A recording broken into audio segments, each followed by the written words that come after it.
side note, No, Beaudry has hammered yeah. based on the 1-1 loser. Yeah.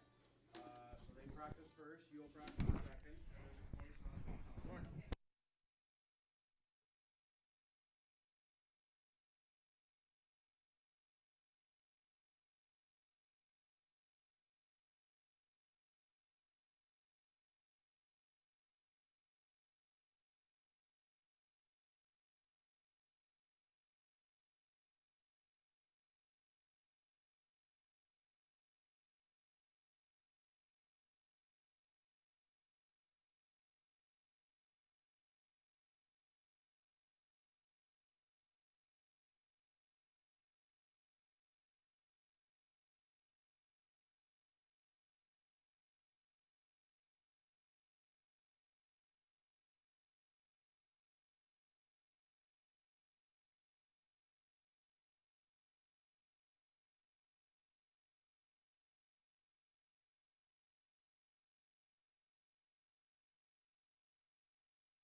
Good morning, curling fans, and welcome to the opening draw of the final day of the Manitoba U18 Curling Championship from Altona, Manitoba. The U18s are open to curlers under the age of 18 as of June 30th, 2022. It's a relatively recent event, as this year's event marks the 10th championship.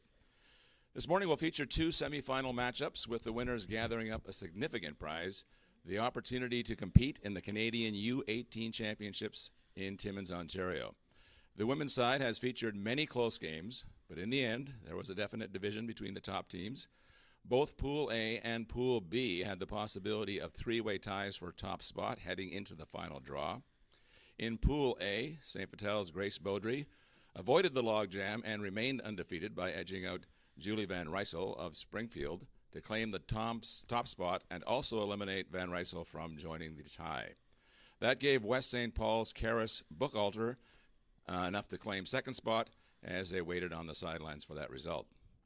In Pool B, the situation was exactly the same, but Team Hayward of Carman managed to defeat Altona's Dana Wall and hand them their first loss.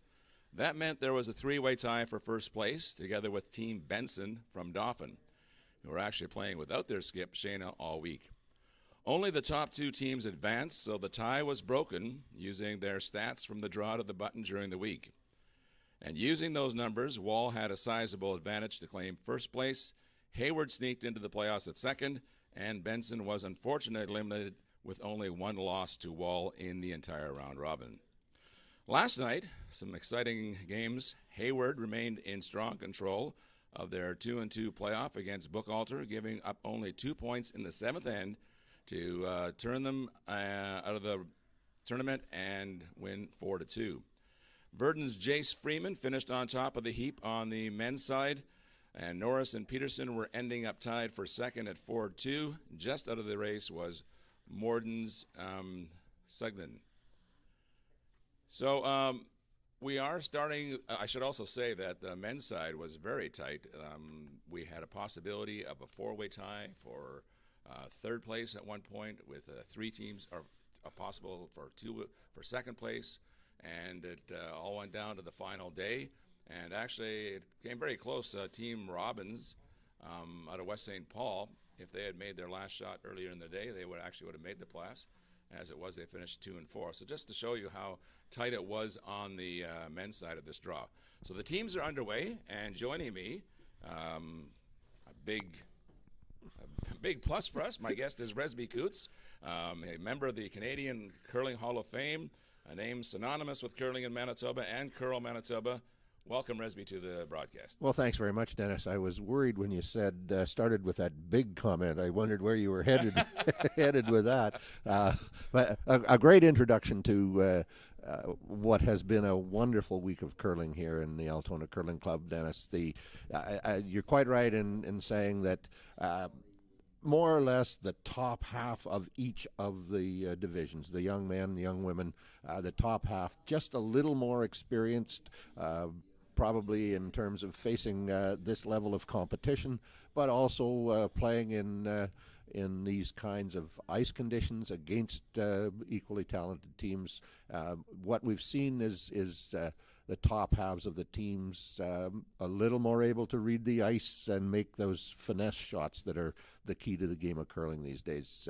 Occasionally, you still see, even among these, as we saw, in fact, earlier in this end, a little bit not quite enough weight or not quite enough rotation, and a hit by the Peterson team over curled and slid by on the side, or just rubbed the edge of the rock. So that's a key to the games here is getting that rotation, getting the combination of weight and rotation, which is of course the secret to success in any curling game.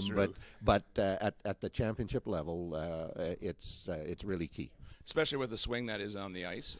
I agree as well. I will also, just to introduce to what we're doing today, we were going to be featuring the men's semifinal, and that is Peterson playing against Norris. And we will be switching over to the women's semifinal as well, Beaudry against Hayward from time to time. But we will be concentrating on the men's this time around, and that's what is on the screen right now. That is the overhead shot of the sheet 3, and Norris is shooting the blue, and Peterson is shooting the yellow stones. And I missed it. It looks like, yes, it was Norris that got the hammer there at the measurement. Yes, it was Norris. They used the 2 draws total points, and the Norris team with their first stone covered the pinhole, then slid deep into the 8-foot with their 2. The Peterson team bit the front of the 4-foot and then slid just through the back of the 4-foot in the front of the 8-foot circle and in the back half of the rings. And but on total, Norris team came up with hammer. Right now we have Peterson playing the hit, and they will make contact and roll to the back of the 4, full 8. Generally, teams like to keep it a little bit clear the first time around, although there is a front guard in play, a corner guard by Peterson right now, so that might come into play later in the end, possibility to roll behind. And Dennis, I'm going to acknowledge right up front, I like to make my first mistake real early in the game, and I already made that when I said that it was the Peterson team that had that light under rotated rock, and in fact it was the Norris team that had that miss early in the end. So now I don't have to worry about making a mistake all day because right. I've already made one. It's like the Amish. They always put a mistake in their quilt, apparently, so that they don't always just think that they're perfect. Yeah. Norris just replaced it, a little inside roll. I guess the possibility is to go behind cover here for Peterson, and this is the last of the third stones. So that's Nick Senth throwing for the team out of the heather.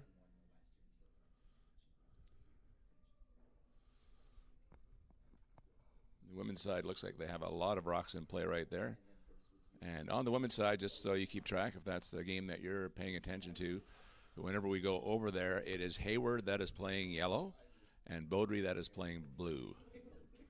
So if we get a chance to, we will switch over. I should also let you know that as you're listening here and trying to stream this, the cameras here that we have at the rink are great views. They're very clear, but they are not dynamic. So sometimes in switching from one camera to another, you will see a pause. You will see the camera being a little bit behind possibly, and even turning black. So that's not your issue with your device at all. That's something that we have here. Like I said, they're clear, but they're not made to do these dynamic kind of things from switching from one camera to another quickly. So now here we had a hit and roll out, and that gives Norris a chance to go behind the guard, and they are doing so. They're taking advantage of that opportunity, and they are short. So pretty good line on that one, but just coming up a little bit short. Dennis, while we wait for this next shot from the Peterson team, I can tell you that I'll keep a little bit, since you got 2 eyes and one sheet, I'll use 2 eyes in the other sheet a little bit. And that's a good idea. We can tell you that the Beaudry team from St. Vital was awarded hammer in this game, given the perfect round robin they had before losing the semifinal, but they come from the top side of the page playoff draw, so they get last rock in their game. And from what I've seen, they're facing 3 yellow stones at the moment, so they're going to need it. If we can flip over to there, we will. Once we finish the shot from Peterson, we can give you a quick view of what's happening in that sheet because there are a lot of rocks in play. Here in ours, Peterson is attempting to go behind that corner guard that was left by Norris when they came up short. They haven't laid a broom on it yet. Looks like it's going to be in the back for sure. The question is whether it will hang around. And it does. So on the back of the 8. It's not fully buried either, so I'll try to flip over to see that situation on sheet 2. So like I said, it'll be a little bit of a delay.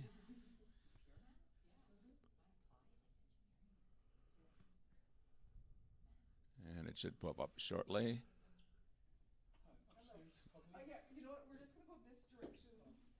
There it is. So you can see the mess that we have right there. Beaudry actually looks like they might be counting. Well, they're certainly shot, and it looks like they might be counting 2. It is Hayward's shot to play right now. And I would say that they are playing looks like they're setting up for a double run back. If if I'd be guessing. I would say yes, yellow onto yellow. It should run past that blue rock in the front of the forfeit circle and potentially kill both blues. Angle, maybe angle one very and just critical. nudge the other one out, and they could be counting two after this. Let's see what. We'll wait for this result before we get back to our own, because this is an interesting shot for sure. Coming into the screen now, and no, they just did not curl enough, and the result is actually not what they wanted at all, as there are now 3 Beaudry stones in the rings, and we just have 1 rock each. No, Beaudry has a hammer, so a very tough situation. That was a big change in that one, because if you would drive the one back. Yeah, risk and reward situation there, and it didn't work out. And you're right, Beaudry has 2 blue stones to come, while Hayward has 1 yellow stone to come. Okay, we will head back to our game and see what happens here on sheet 3.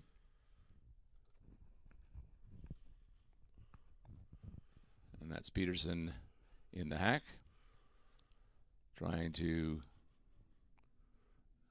add to the counting. Well, Zach Norris had made a nice draw to the face of that rock that we saw. The Peterson Yellowstone had gone a little deep in the 8-foot, and Zach Norris made a nice draw to the face of it. I see it now. It's behind the blue. It's okay. There is actually, I didn't see it at first because of the guard up front, but now Peterson is attempting to draw onto that as well, hopefully for shot. We'll see exactly how close he got.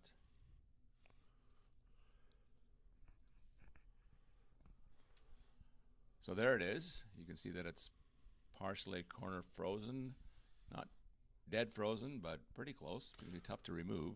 And the blue stone hadn't got quite as deep in the rings as I suggested. It had the angle on that. Very good for Peterson if he has the opportunity to play a tap on it, pushes the blue out past that back Yellowstone. So right. One assumes the call here is a guard to prevent that from happening. Perhaps to come in and tap the yellow out the back of the rings and roll to the left. Probably playing some. They hope to get to the inside of the yellow, I guess, and maybe they can even roll behind the corner. They don't need to do that. This is the last rock in play, so it's a matter of just trying to stick around. They're sweeping it hard to curl. It's definitely going to make contact. It's going to be on the inside. Inside enough? Yes. But they catch their back rock, so not quite enough. Enough to avoid or to get to remove, but not enough to avoid their own. So they were just maybe an inch away from making that one. Needed to curl just that little bit more to push that yellow past the blue stone in the back forfeit. But a good start for Norris, as they will count 1.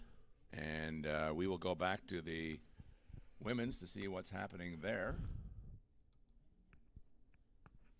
You can see her getting ready in the hack. If I go to the webcam in between, sometimes it switches faster, so I'm going to see if I can take advantage of that. And yes, you can get right up to date as to what's happening. I guess as up to date as what was happening 5 seconds ago, which is the same as what's happening right now. She's holding the broom. So, Hayward here delivering the shot. She's trying to get in there. Looks like Beaudry tried to block up the front a little bit. But come a little bit too deep to put that blue rock in the front of the 8-foot circle. Once you put in the 8, so yeah, that could be. But it doesn't. It seems like they're. Oh, but there's a guard in front. Maybe that makes that one a little bit less accessible than it looks. Playing a rub and roll. Yeah, rub and roll. Maybe a little fortunate on that one, but they did manage to outcount one of them. So Beaudry is now counting 2. How do you get the 3rd point? Off your own, straight draw? Not an easy. There's probably no straight draw there, but the rub in off the blue is a possibility. But the position of the rocks. You'd have to play the outturn to do it, wouldn't you? Suggests that the position of the broom suggests that. They're not trying that. No. They're not going to play that side at all, and I would suggest that this rock is a throw through. Yeah. There's no real possibility. I wouldn't think of drawing to the back of the forefoot around all those. So. No, I think you're right. I think the only possibility would be that little skinny wick off the rock that's behind the yellow, but little bit of a risk there, and More not much possibility. too of much reward. downside to that, and Yep. Yeah, Baudry elects to just wisely to just throw it through and take the 2. Of course, that's what you're always looking for, right? 2 with hammer. Yeah, at least 2 with hammer. For sure. And the risk-reward situation, trying to score 3 there, just wasn't worth it. So we'll switch back to our game as well. And here, as we said, Norris is leading by a score of 1-0. After narrowly missing that delicate hit to get to. And so far the play is just in the rings. And that's a hit and roll away, so that means things will maybe stay clear. We'll see what Peterson wants to do. Oh, he will go to the corner guard. That makes sense. That's the way to generate points when you have the hammer without plugging up the middle.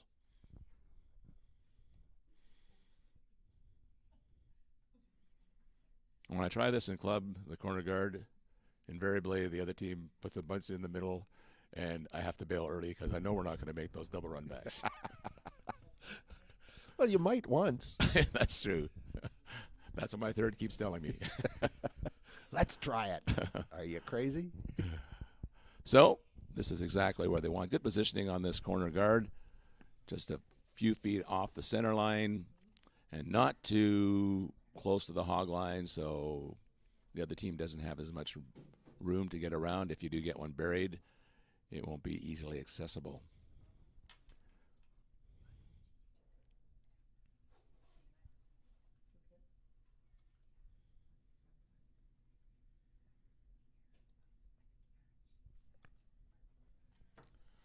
Okay, so now we'll look at the home view here. As you can see, the corner guard.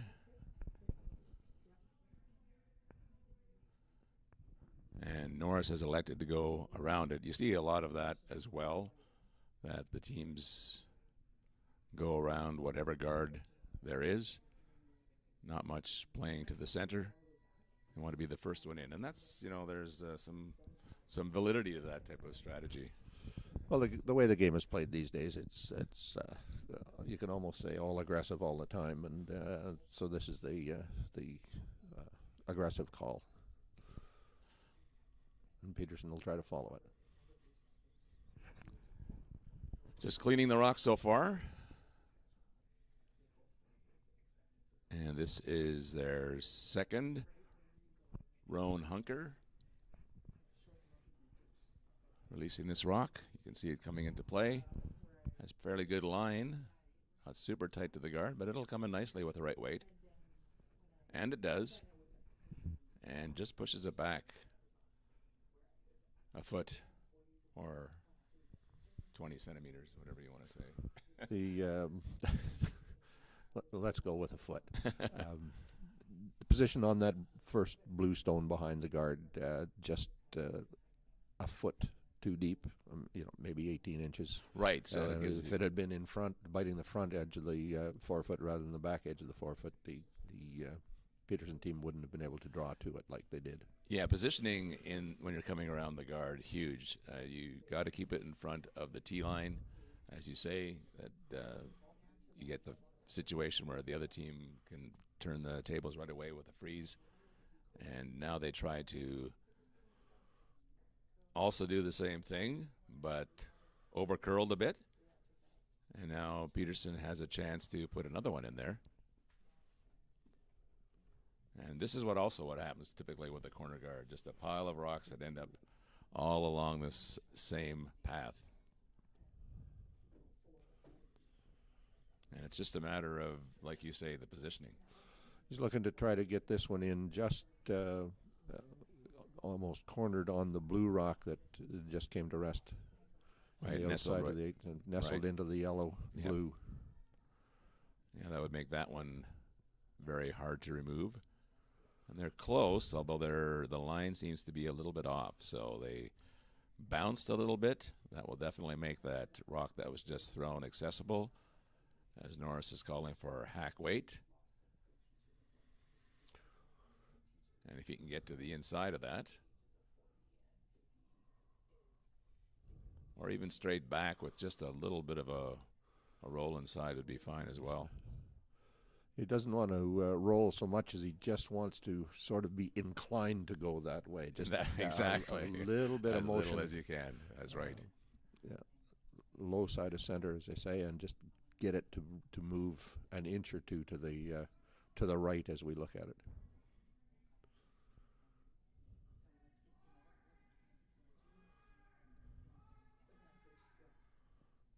It's close to the guard. It made it to past the guard, but that's a very interesting situation now. They did remove the yellow. They did roll behind cover, but it looks like it's yellow, that shot. Yeah, that's what I was referring to, the roll there. And it wasn't much of a roll, only an inch or two, but it needed to be half of that to sit.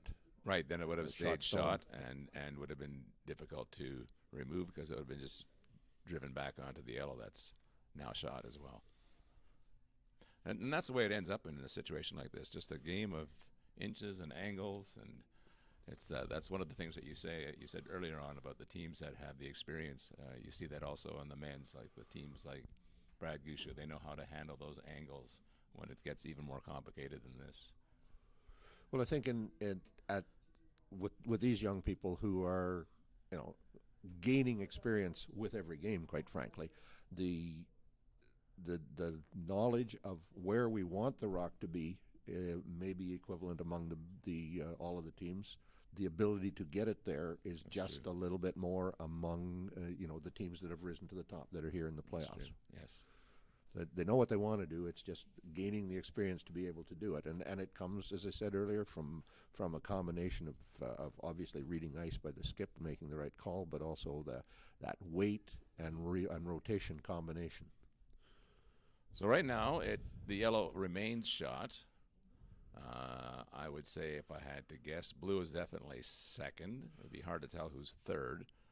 And Norris is saying he does not like the angles, and it makes sense. It's looking very difficult to have any possibility of removing the yellow, so he's going to get rid of the corner guard. They will just want to peel it, hit and roll away, and that's exactly what they will do. And we'll see whether Peterson decides to replace it. That is exactly what he's motioning to.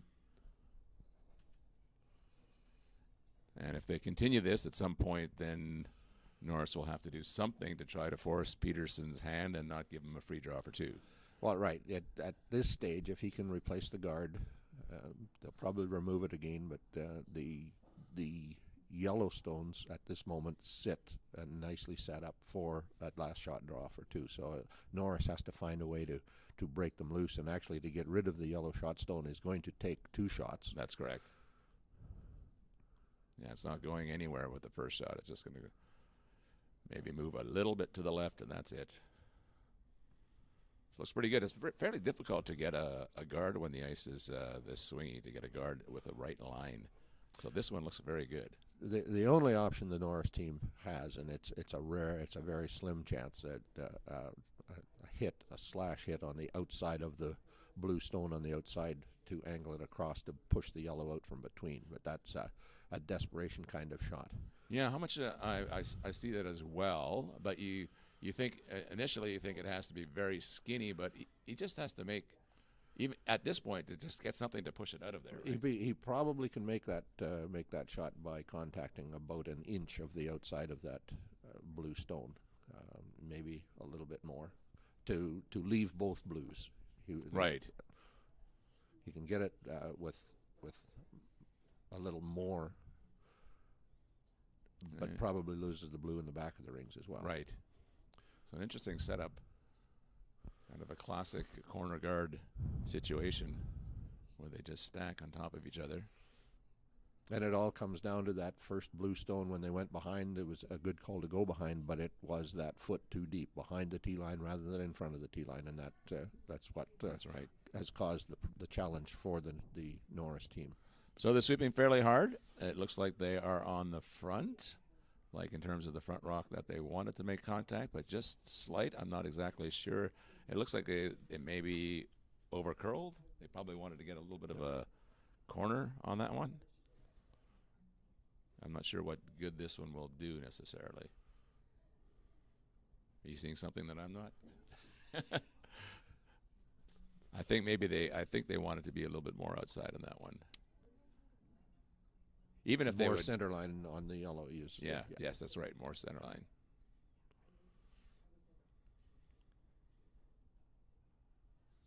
It's hard to do because that was an excellent guard, but even to go in there and to pop that whole line so that the last blue pops out of the way, and you might have a chance, as you say, 2 shots to remove the yellow. They're kind of running out of rocks here. We've just experienced one of the interesting aspects of a new coaching formula that's being implemented here at the U18s, where the coaches are on ice, and while we didn't see the picture in the camera shot, the Peterson team took a moment for consultation with their coach, Jamie Kyle, and that's allowed in this new formula. They're allowed an interaction with the coach during each end. I think that's a good change. As a former coach in the sports that I've coached, and especially curling, something that's complex in terms of the strategy, it's a hard thing to get to explain to somebody even after the game, let alone. So this gives them the opportunity to say right in the moment, this is what you maybe should be thinking. Here's something you should consider. Well, it's particularly good, I think, at this younger age, right, when the coach, generally a more experienced curler, can see something that in the emotion of the moment, or however you describe it, the skip and his third have not seen, and just a brief moment. Did you look at? You don't have to tell them what to do. Did you look at? They say yes, we did. We don't like it. Fair enough. But if they say no, we missed that. Okay, now think about it before you make your call.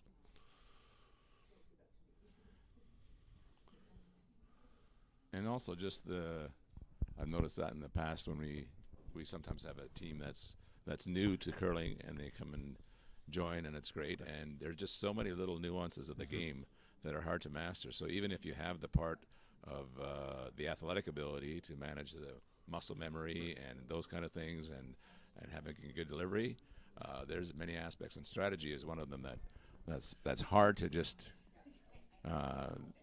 to learn just verbatim, read a book or something like that. Well, our sport is such an interesting one in that, any sport, coaching involves 2 things. One is managing situations, but 2 is teaching. And obviously at this younger age, the teaching aspect is important. But there's just that opportunity to help with game management is also very important. So I think Norris was looking at the possibility of getting around that top yellow and getting shot and getting it partially buried, or maybe more buried than it is. It was a good shot in terms of weight, but he could have come a little bit closer to that front yellow and maybe buried it. That's probably what he was looking to do. Well, he wanted to be a little bit half tucked at least behind that yellow in the top of the 8-foot, and if he'd been in the front of the 4-foot rather than the back of the 4-foot, the potential for the angle is also there. If you miss just a little and angle it in onto the yellow, right, and you'll be driving it into the mess, and now there isn't really a danger of that, obviously, because as deep as it is, right?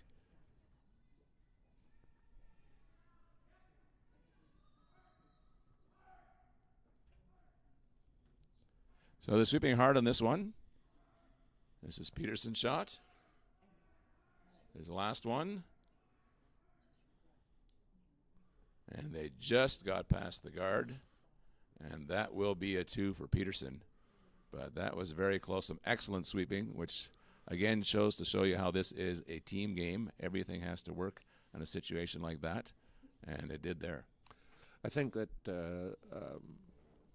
Ronan Peterson will be thinking he may have just underthrown that rock just a little bit in terms of weight. I don't think he wanted to make his sweepers work quite as hard as they had to work to save that shot. So. No, he did not need to hit it on the nose to be that delicate. He just needed to hang around somewhere in the 4-foot. But but that was also, I was alluding to that as well before when I talked about new teams. There's so much to the game in that regard. You can see the teams that, like I say, they have the skills, but then you also have to know which shot to play, and then they decide to know the shot to play, but then the sweepers have to tell you how heavy it's going to be, and you have to call the right line. So there can be a lot of shots that would have occurred and been okay if all that went well, but there's those other parts of it. It's as I said, knowing the shot and executing the shot are obviously two halves of the same whole. I often wonder if you could take some of the sweepers from those men's league. They're so good at determining the weight of the rock right when it comes out of the hand, and then you put them into your club. Whether that, other than the fact that they'd be probably very annoyed with you for the way that you threw the rock, you wonder how many rocks they could save. Oh, it would be a tremendous number, and I would say this that more on this ice in the Altona Curling Club, which my observation is got a wonderful surface, compared with some other clubs where. In other words, this ice more emulates the kind of ice that those guys play on a regular basis, and ice, rocks, and execution are three parts of the equation. Yeah, we noticed that when we had a chance to play in the MCA. I've only been there a couple of times, but you see different ice surfaces, and I remember particularly one. I think it was in the Thistle, where I felt that we could just actually, you could feel that you could drag the rock an extra 4 or 5 feet just by the way the ice was. Yep. Now, was that the old Thistle or the new Thistle? I think it was the old Thistle. I remember it being a fairly old building anyway. That they don't do that anymore, but that was a very good experience just to go around. Well, no, the Manitoba Open Bonspiel is the new right iteration of the former Manitoba MCA Bonspiel, and actually entries for this year's event just closed yesterday. Haven't had an exact number, and certainly not the numbers that used to happen. You have a ballpark as to what they're well, they're it at was these days? it was with a day to go. The entries were at about 160. Okay, and, well that's still a massive. it's still plus there the 64 teams in what's called the half spiel, an idea Right. that started a few years ago, modeled really on the Manitoba Marathon and Manitoba Half Marathon idea, thinking that the thought at the time was that the half spiel would create a weekend bonspiel opportunity and might result in being a feeder system to the full bonspiel. That hasn't worked quite that way as is visualized. The half spiel fills every year and is a popular event, but the two combined make an entry of up into the range of 230, 240, and still excellent.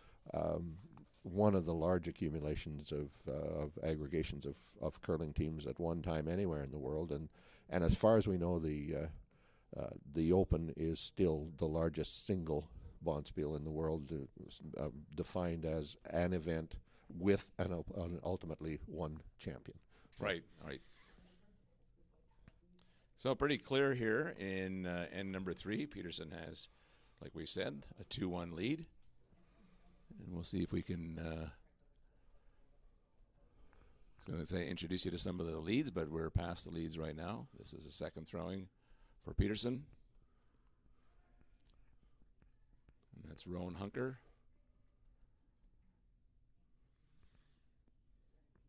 Second for Team Norris is Blake Good. So right now, pretty clear again, just the one rock in play.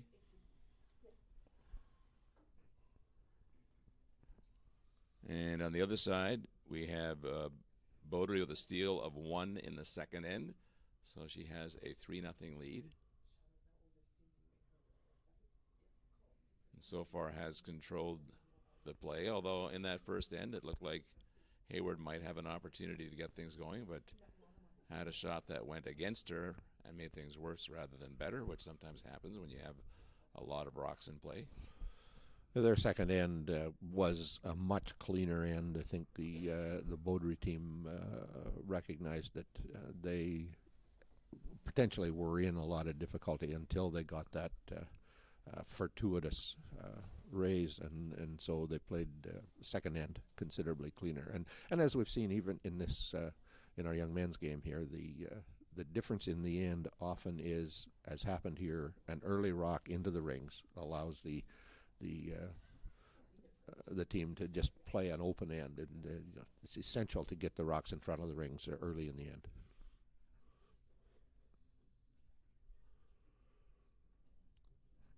So Hunker now looking to put a rock in the house. They're sweeping it all the way, so they want it in play in the house, and it goes to the top of the 8, right on the center line. And really not much choice. Norris will remove it. Calling on the second, Blake Good. Use the intern. A little bit more than a foot of ice.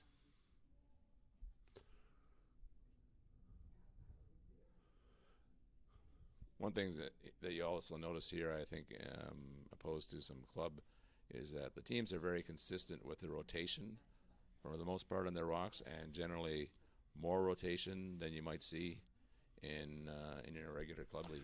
Yeah, as I said earlier, I think the difference in the teams that have risen to the top into the playoffs and the teams that fell by the wayside earlier quite often was that rotation in the rock.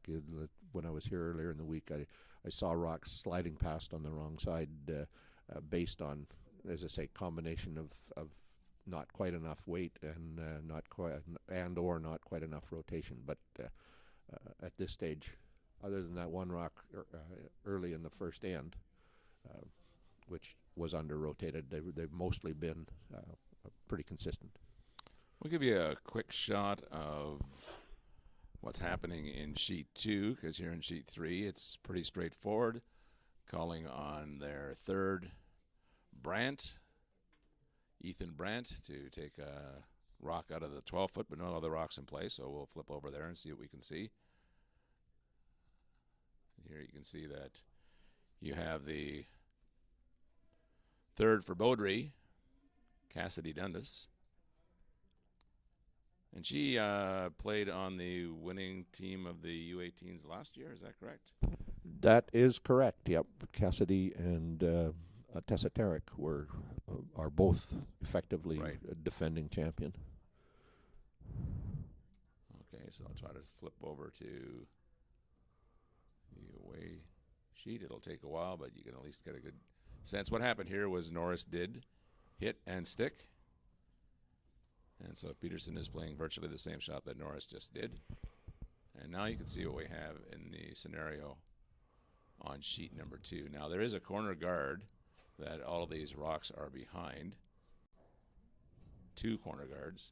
Yes, a blue and a yellow, and it basically in line with the blue and the 4-foot. So right now, Beaudry is counting 1, and it is Hayward's turn to play. So they're trying to get around there, see if they can nudge that blue a little bit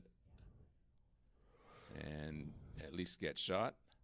The Hayward team is trying to follow the shot made by Cassidy Dundas. The blue stone that is shot stone was her draw. And Hayward trying to follow now on rubs and rolls. So they're hoping to freeze but be shot, I guess. Yeah, there wasn't much didn't look like there was much opportunity to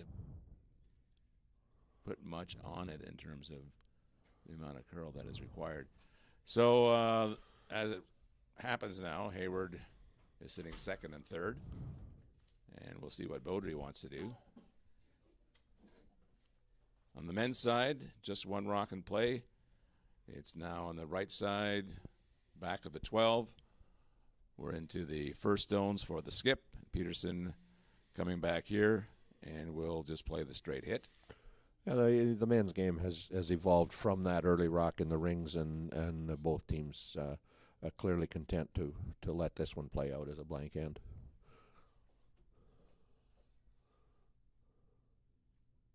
So Dundas has released the rock. It's coming across the hog line now. Now it starts to curl quite hard. Looks like it will make contact on the yellow. But now I would say the yellow is shot. Not sure what her hope was there. Was she trying to hit it past the... I think her hope was to get high side on the Yellowstone and roll to the 4-foot circle. Then push it shot with her shooter pushing the yellow, and miss. pushing the yellow sideways and maybe contacting blue, but So- but rolling out. So it a bit. overcurled in that regard. So a little opportunity here for Hayward, as we have the last of the third stones for Hayward being delivered by Kira Cron. And on the men's side, just another replacement situation. And Norris will be trying to eliminate Peterson's stone. So Hayward's going the wide side, trying to put one around that front guard and in the forefoot, but it looks to be quite heavy. And it hangs around the back of the 12. That was a new shot. They hadn't played that wide out turn throughout this end, and she knew she would going to have to throw a little bit more than they were playing in the swing turn cross center. Just overestimated the amount of weight required. In the men's game, Norris did make contact with Peterson's rock, but did not stick around. So Peterson will be just putting one out to the wings, hopefully making it tough shot to blank. And they're discussing the shot now with what to do with Baudry. So what are the options we have? We need to make some kind of play on that yellow, or unless you want to promote their blue, that would be an option, or to go around like Hayward was attempting to do. Yeah, well, the ice she's taken, she's not going around. No, that's not enough ice for that. So she's got to be playing to be contacting the blue. I would think trying to get to the nose of the blue, push it straight back, and a bit of an in roll off the yellow. Basically a back ring kind of weight, or Just that kind of heavy draw, and certainly we've seen, as you mentioned earlier, there are two yellow guards out. those Probably half covering that blue stone. So once they get, they've got to curl past the guards to get to the nose of the blue. right. So a little bit more difficult than it looks from the screen as to how to make contact with that. So they're laying off of it.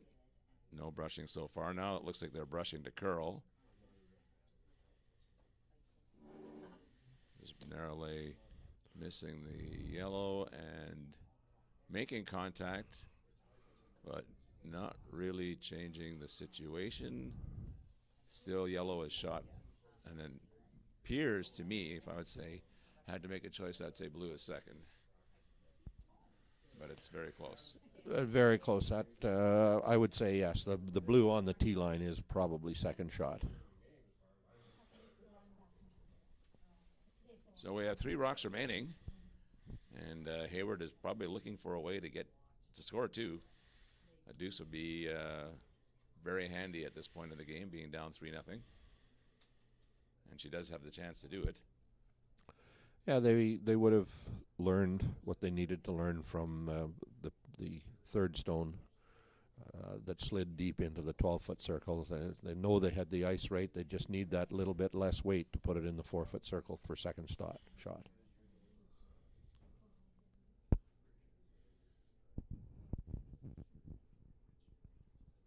So Hayward out there to the broom.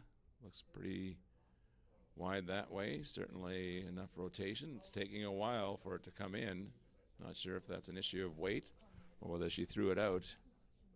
It looks like it is not going to make its way to the 4-foot as it slides through and to the back again. So Again, a combination of weight and rotation. just being too far out, I didn't give a chance to catch the curls. Well, if it does, you can take a little bit off of it, right? Yeah, it's probably that little bit extra weight that ran through the curls, because it was very much the same ice as they had thrown on the first. So, difference in the rotation, because the 2 yellows in the back of the rings, you obviously almost identical weight. So a couple of missed opportunities there for Team Hayward.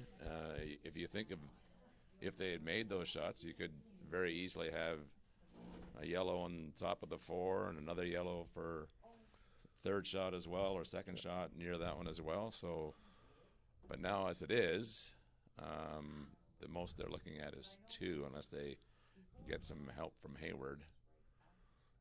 but I'm not sure what Hayward's thinking about playing either. That's Beaudry and Beaudry, sorry. I knew that's what you meant. My guess is they're trying to look at whether there is enough to play a hit on the blue that's biting the 8-foot circle and get the right combination of angles: blue onto yellow, a rolling blue to bite the 4-foot. Right. The yellow shot rock, if they do that, will not really be going anywhere. It's not going anywhere, no. So you're hoping that your blue that you're promoting against the yellow will spin a little bit into the 4-foot, like you said. So not making this shot, not attempting this shot to try to get rid of the yellow, just looking for a way to get your blue to be better than the yellow.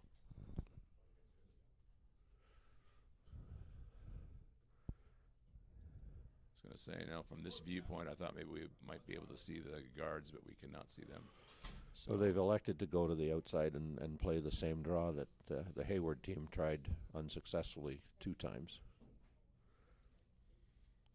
So I guess well, if you think about, I guess they maybe looked at the angles and didn't like what they saw. Exactly. And the advantage of this call as well is that obviously if they make the shot, they could have a good chance to steal. And if they do end up short, it'll make it very hard for Hayward to get a 2. Yeah, that's the pro miss, so to speak, is to be short of the rings or just into the top of the 12-foot circle, covering that line to the 4-foot. So we'll follow this one to its conclusion on sheet number 2. And the boys now have 2 rocks in play, so hopefully when we come back, we'll see something more. This looks pretty close in terms of being tight to the guard, very tight to the guard. Let's see where it ends up. Yes, it does get past. And is it deep enough? No, it is not. So there you have it. That's the pro miss. Well, it is, although the potential still exists to get past that blue rock now and bite the edge of the 4-foot circle. It might have wanted to be to the right. Right. 6 or 8 inches, but it's basically straight behind the guard that they went around. Yeah. So the 4-foot, like you say, is attainable.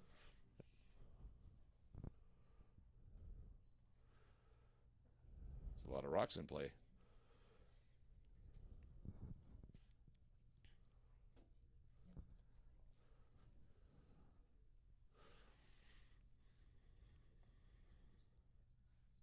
And Hayward gets set to deliver, and now she does. She will have seen the curl on that Beaudry stone, and she'll know that she can probably miss the blue stone by as much as 6 or 8 inches and bite the back of the 4-foot circle. That's correct. But once again... Yeah, she's kind of shrugging her shoulders as she, once again, just stays out there. So not sure whether that's a situation of just being a little bit wide or whether she's not catching the curl because there's a slight ridge, or whether she's got a little bit too much rotation or different rotation than Beaudry, I guess. Yep, it's just a combination of her release is obviously different and amount of rotation. All right, so she will count 1 and hoping for 2 to get a little bit closer to Beaudry, but it'll be 3-1 after 3, and now Beaudry will have the hammer. Not the ideal situation, but if they can get a steal in the next end, then they can be right back in it. So we will switch over to the men's game as well, where once again we have very few rocks in play so far. And Peterson is playing a little bit of a run back and a short run back on a rock on the edge of the 12, and makes the run back and eliminates all the rocks. And we will have, again, a very clean house.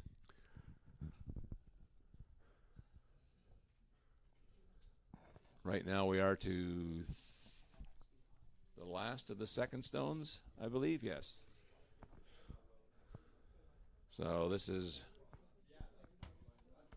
Blake Good. Zach Norris thought about, again, playing to the rings, running another conservative end to probably the ultimate result being a blank. And after consideration, has decided to play a corner guard and see what they can make happen.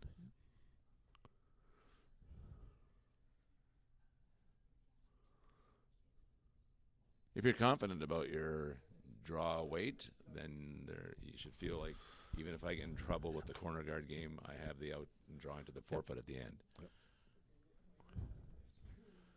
Peterson this time will not go around. He will try to run that one off and peel it.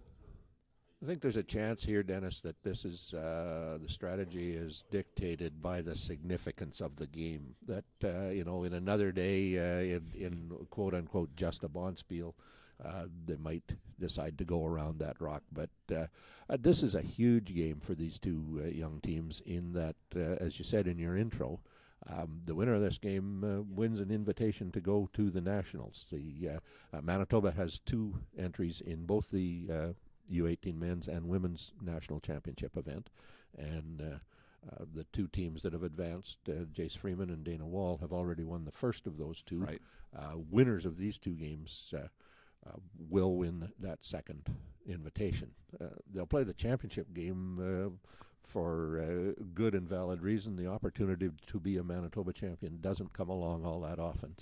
So don't think for a moment that that last game won't be significant. But the pressure of winning to go to the Nationals will have been removed. It should mean an even better curling game, and the difference in the end only being that one of them goes to the Nationals as Team Manitoba and one of them goes to the Nationals as a wild card team from Manitoba. Right.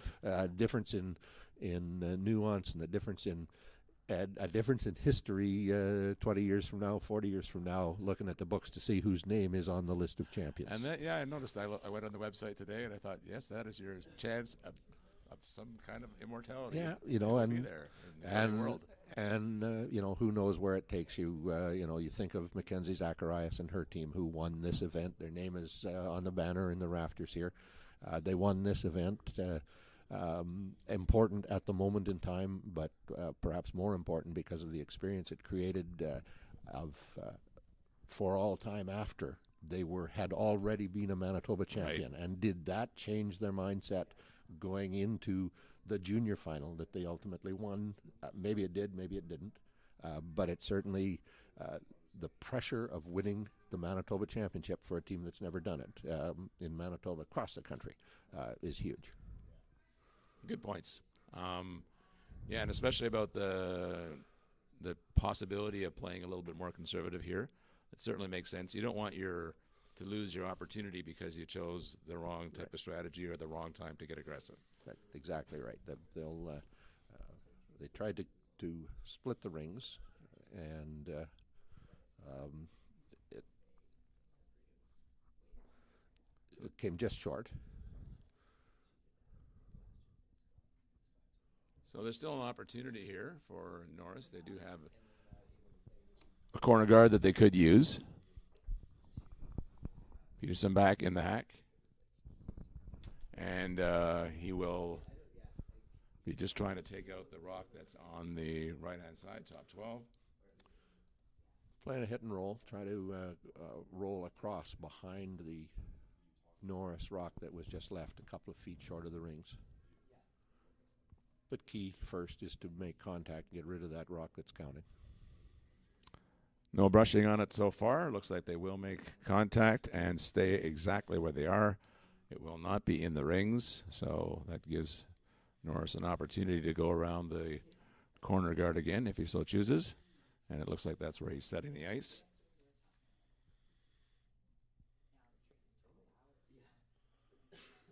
Well, he's got the opportunity that he was trying to create when he made the decision a few shots ago to go short of the rings rather than going in and playing to a blank. Now it's just a case of execution and seeing if the opposition can follow.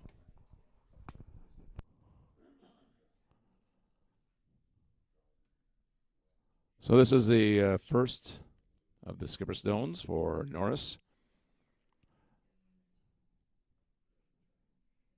It's only been one deuce scored so far in the game, and that was by Peterson in the second end.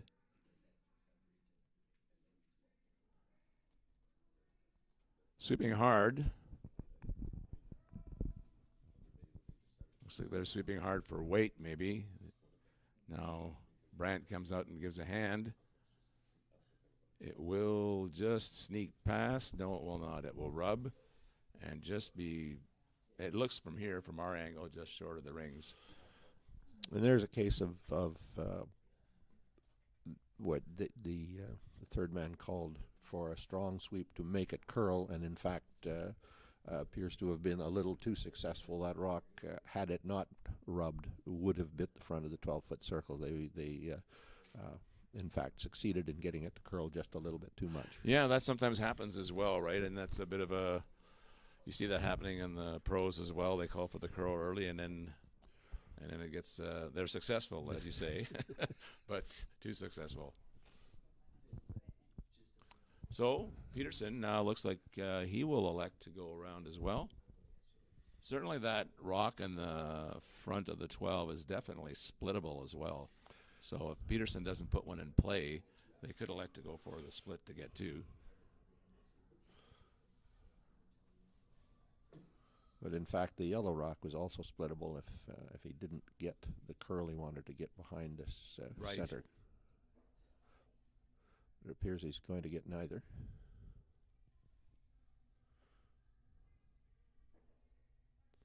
So Norris will not get an opportunity to split because Peterson has forced him to make a shot on the yellow, and Norris doesn't seem to hesitate too much. He's not even going to think about the blank because it's mostly covered, and he will try to just draw up to it and better it.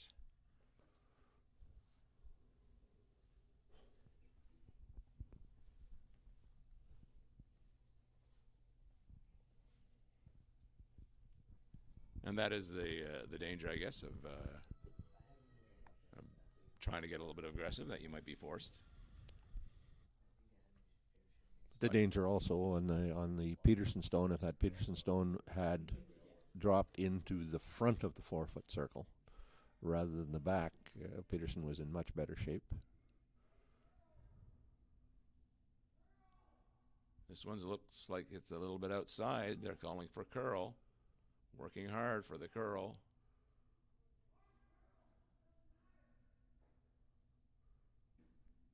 And that is a disappointing result, as not only does he miss the draw to the center, but he promotes another rock in for Peterson. Again, there the difference in rotation between those two stones of Norris and Peterson. Peterson's rock curled across where the Norris stone ran straighter down the ice and made that contact on the split. That was, as I referred to at the start of that Peterson shot. If he didn't get the curl, he would have got the split on that yellow stone, and but he curled. Norris didn't. So they're having a little bit of a break now, as they have. It's after 4 ends, and Coach Lee Malmquist will try to settle the boys down, or settle the men down a little bit, and get them to focus on the second part. You notice certainly when you see some games on TV, often after the break, things can change, and people often have a chance to regroup. One of the things that for many years when I've been reporting on various events, sometimes I've used the information publicly. Sometimes it's just been of interest for me to track who wins the mid-game break. Yes. If the team with hammer comes out and scores a single point, it's a neutral result. But if there's a steal, or if the team with hammer scores a couple, then in my mind, whatever happened in the mid-game break resulted in a win, and it can often be a turning point in the game. Here we're down 3, guys. What are we going to do? We got to get back in this game. We got to have a couple. Right. Whereas the other guys, the guys who are up 3, are saying, guys, we've got this game in control. Let's not let it get away from us. Let's go out there. If we can steal a point, we win. We win the Right. mid-game break. And it's. I would think that sometimes it's hard with if you have the lead, that to get to the mentality of you're just hoping to hang on at this point. So you don't want to think about that. As you said, you got to maintain your aggressiveness and focus on looking for a steal, because that's what you have. Yeah. Hoping for now. Force the one, or if it goes your way, a steal to really take control. So once again, many rocks in play in the Hayward Beaudry game. looks now, I would say Beaudry is definitely counting one, and I would say Hayward is second shot for sure, maybe second and fourth and fifth. But anyway, Beaudry is certainly counting, and it is Beaudry that is shooting right now. They have ice on the middle of the 12, so I'm not sure if they're trying to get one in there as well, which would be definitely a good shot in terms of solidifying their stronghold. Want to be a little bit cautious in that they don't want to get back to the Yellowstone in the back of the 4 foot because that allows backing for the Hayward team, but they don't want to be angled wrong in the front of the 4 foot because it leaves the opportunity for the hit and a double kill. So this is coming in. Looks like it's a little bit wide, but now it's curling hard towards the button and just nuzzles up against the yellow. So now is there a chance for them to go off the blue and push the blue that's shot?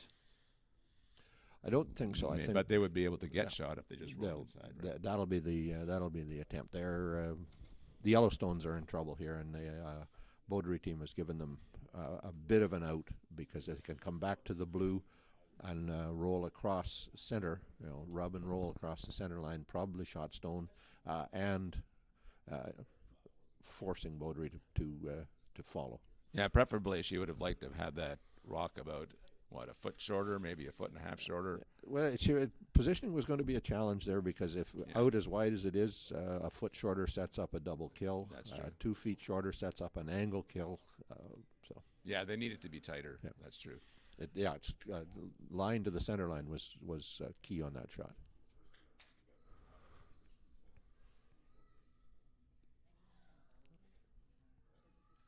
Hayward's calling them to stop, but the sweepers are thinking they just don't have enough, so they work hard all the way. And I'd say in this case the sweepers made a good call because the rock did come in a lot with the die weight. Now who is shot? And that's often the sweepers need to remember and understand that ultimately they have to make the decision on the weight. If you've got a skip and a third who are both yelling enthusiastically and you just know they're wrong, you need to be sure that you understand what they're calling. If they're saying the line is perfect, leave the weight alone, so be it. But and Hayward, I think she did make the correct instruction. She was yelling and she said no line, no line. So they should know as sweepers. But if it's no weight, that overrules. So good communication on their part. Beaudry now looking for an interesting shot. It appears she wants to play an in-off. Is that correct, or does she hope to get towards that cluster? Is she hoping to? She must be thinking that Hayward is shot in this situation. Otherwise, I think she would just try to protect what she had. But the way they're looking at the angles, I think they're looking at trying to play an in-off and have their shooter roll into the cluster in the middle, and that is quite a cluster of 6 rocks, all tightly wound in that 4 foot.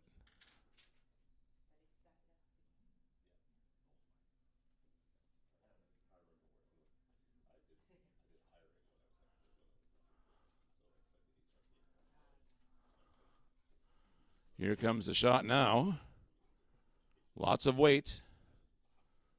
So Beaudry is looking for the in-off here. They haven't laid a brush to it. And she does not get enough. Well, gets too much of the rock. She was hoping for less of the rock to roll to the center. And that ends. There's still discussion about the rocks as to which is shot. And here you have to be very careful as players to remove the rocks without touching the other ones and eliminate a measurement. So they're going to do a measurement on this. So I'm going to put you on sheet number 3 as they measure. And there we go. We'll look at give you this angle that you can see.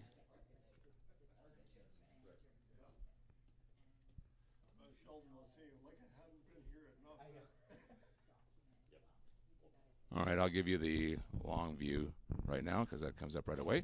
I will take a little break and I'll be right back, and feel free to add a little commentary if you like.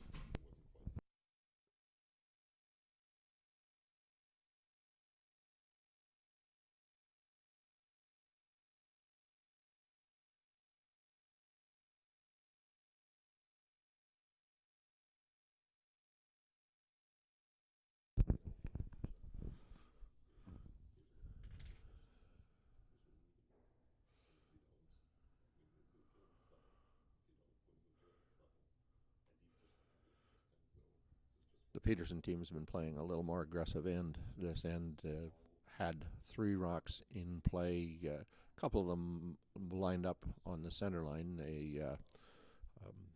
Norris attempted double, removed one, left the other one biting the back of the 12-foot circle. And then Peterson with the second shot of his second man hit and rolled. Peterson lying 3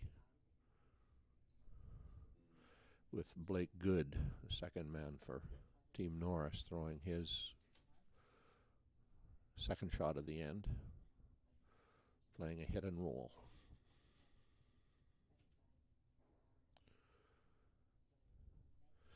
He makes the contact but rolls out of the rings, and so Peterson lies a couple, one in the top of the 12-foot circle behind a guard, one biting the back of the 12-foot circle.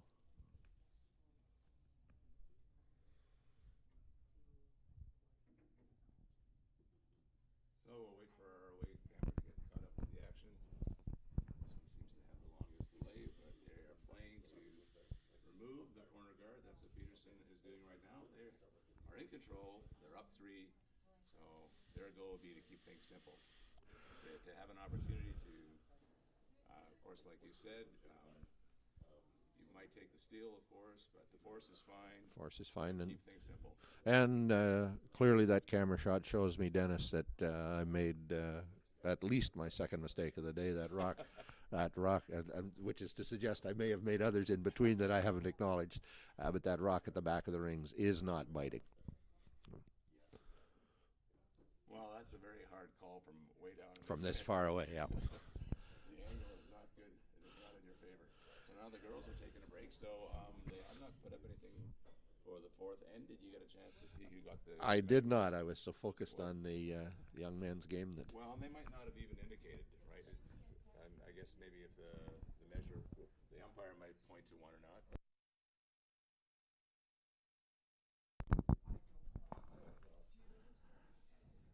Okay, now we're back. We're still trying to figure out who scored in the 4th end between Hayward and Beaudry. We'll find out, of course, when they throw that first rock. But got a house in our full game, of people it's and nobody watched the measure. It's Senf throwing the rock for Peterson, and just eliminating the one lone rock at the top of the 12. Looks like that will be done easily, and also nudges into the back. Now the question would be whether the blue stayed in. It doesn't look like it did, but it's a possibility. After Peterson, now I see it on the camera. Yes, definitely not. After Peterson removed that corner guard, the Norris team has elected just to play a clean end. They're not going to be able to score that 2 that they need to get back into the game. So they're just going to play it clean. They will have to probably get aggressive in the near future, though, because, like you say, down 3 is a bit of a task. And in an 8-end game, you run out of ends a little bit sooner.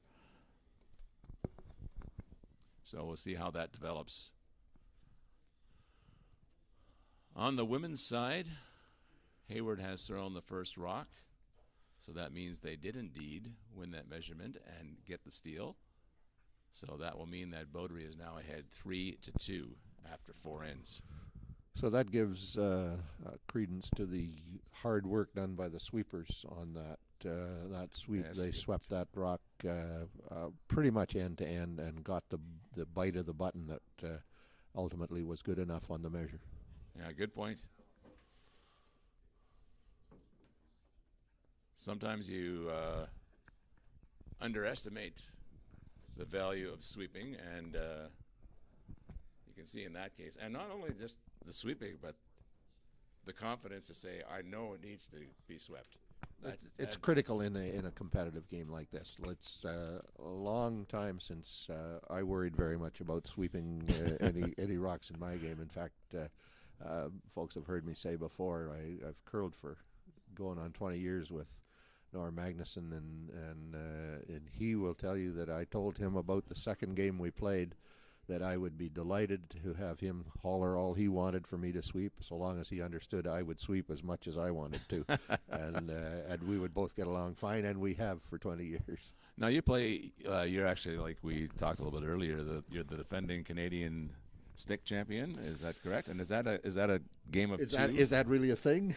It's a thing. Yeah, no, absolutely. We Norm and I about 4 or 5 years ago began to take interest in the evolving sport of two-person stick curling. It's at one time the delivery stick was an innovation that allowed guys to just stay on the ice a little longer. Bad knees, bad back, right. All the rest of it, and that's still an important factor. But there are. I happen to be a member of the board of directors of both the Manitoba and the Canadian Stick Curling Associations. There are over 1,000 people playing in two-person stick leagues in the province of Manitoba. Wow. At Fort Rouge, for example, where I organize the leagues, we have 3 full draws a week, which is important for the guys being out on the guys and women being out on the ice, maintaining their involvement in the sport. The socialization is important, and frankly, at our age, just being out and doing is very, very important. But the 3 leagues at the Fort Rouge Curling Club, bottom line, contributed over $10,000 of revenue to Fort Rouge as well this season on entry fees. So if you extrapolate that across the province and then across the country, it's a huge part of the sport. It's like mixed doubles. It's like wheelchair curling. It's a different form of the sport of curling. It allows us to stay on the ice. Right. Norm and I did go to the national championship a year ago in Moncton and came away 8 wins, 1 loss, and a Canadian championship. Well, that is excellent. A defending Canadian champion nonetheless. So that is great. And like you say, it's kind of evolving as a sport. Like you say, more recreational earlier on, but there's a competitive component and always the social component that comes with most curling. Norm and I, about 2 years ago, discovered that we had changed our mindset. We had always been relatively competitive players within the limits of our ability and body types and all the rest of it.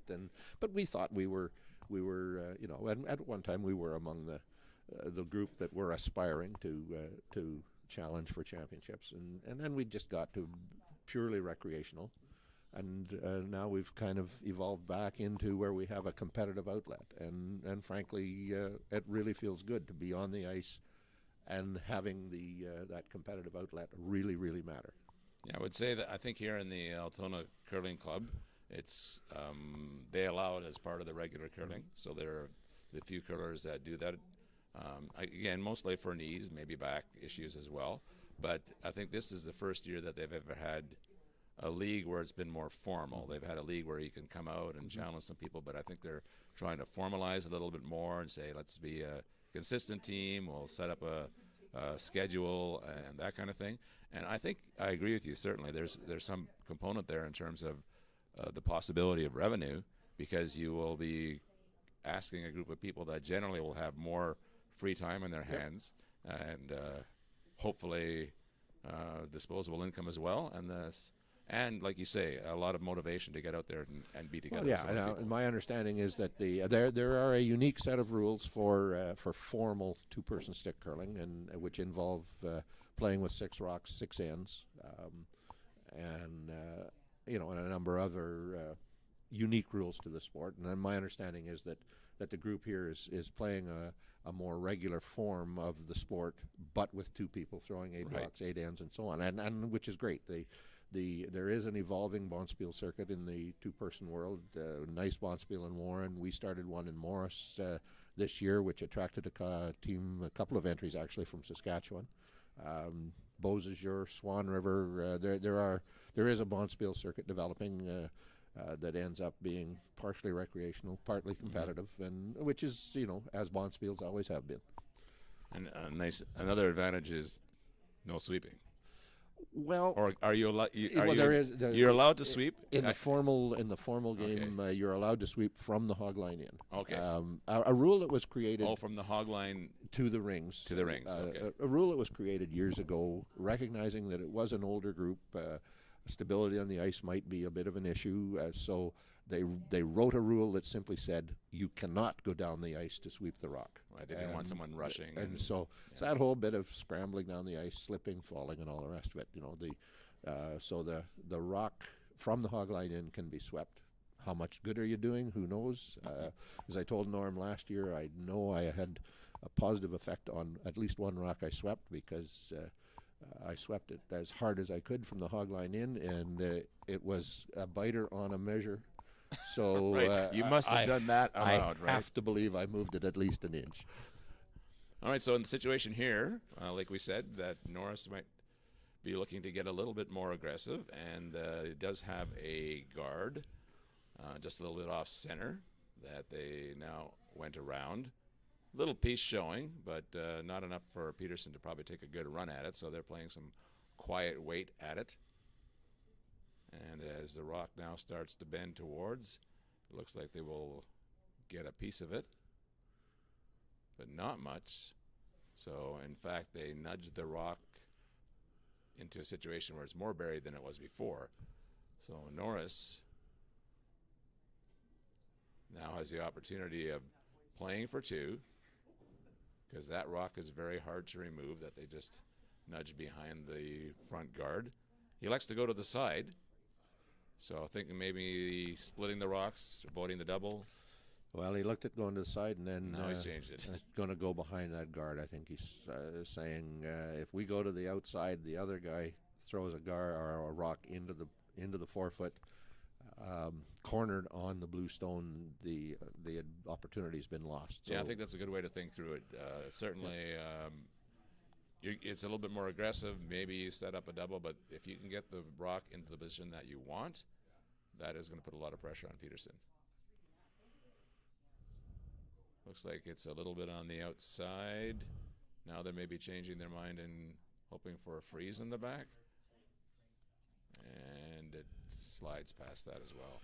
Well, the sweeping there was necessary to get it deeper into the forefoot. They clearly wasn't going to curl in behind the guard the way they wanted, and they had to bring it deep so as not to set up the double kill to remove that rock from behind. Right.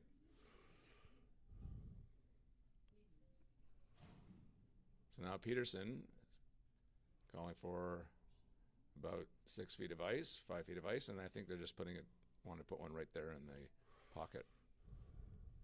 They got a nice little wall behind the forefoot. They can put one there. If not setting them up well for a steal, it would certainly set them well for a force. Looks like they're a little bit heavy. Let's see. Yes, they end up pushing their rock to the back, so a little bit more weight than they probably wanted in that one. Yep, just overweight, didn't get the curl that it wanted. They would have liked to have been in the front half of the forefoot, biting the button across the center line.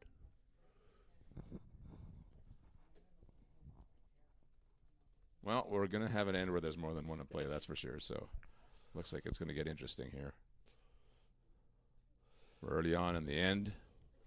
This is the end the Norris team would have wanted. Rocks in play, playing at the home end. Right. So you have possibly counting in the 6th and the 8th end, so you have 2 counts to their 1. This one looks like it will nestle into that grouping. That works out okay. Think that it's going to be hard to remove the one that they just threw because it's frozen up against one, and they might be difficult to get to a double to get to the inside of that one either, right? Yeah, they're playing the and anything that if they hit the blue, their yellow is going to be pushed out. Placing across, you're exactly right. Coming across the nose of the blue rock on the button removes 2 blues, but it also removes the yellow. And Peterson's really studying on the angles here to figure out what he wants to do. Yeah, and that's the other part. We've talked about the game. We've talked about sweeping. We've talked about having proper form. We've talked about strategy. Angles is also it's kind of its own new game. It is. It's And that's where when you watch some of the teams that play the mixed game, it's there's the mixed a lot doubles of the game, angles, the mixed doubles where they have the 6 rocks. It seems like it's a situation like this where there's always a lot of rocks in the 4-foot in play, and it's a matter of who figures out the angles better. the great skips are the ones who can see the angles, and you know the sort of the soft angle is obvious to everyone, but it's that, you know, what's going to happen when this rock comes off this rock and hits this one. Right. Where are they going to end up? Being as old as I am, I've had the opportunity to play some of the absolute greatest skips in Manitoba curling history, including the legendary Howard Wood Sr., who in the 1920s was was the man in the sport.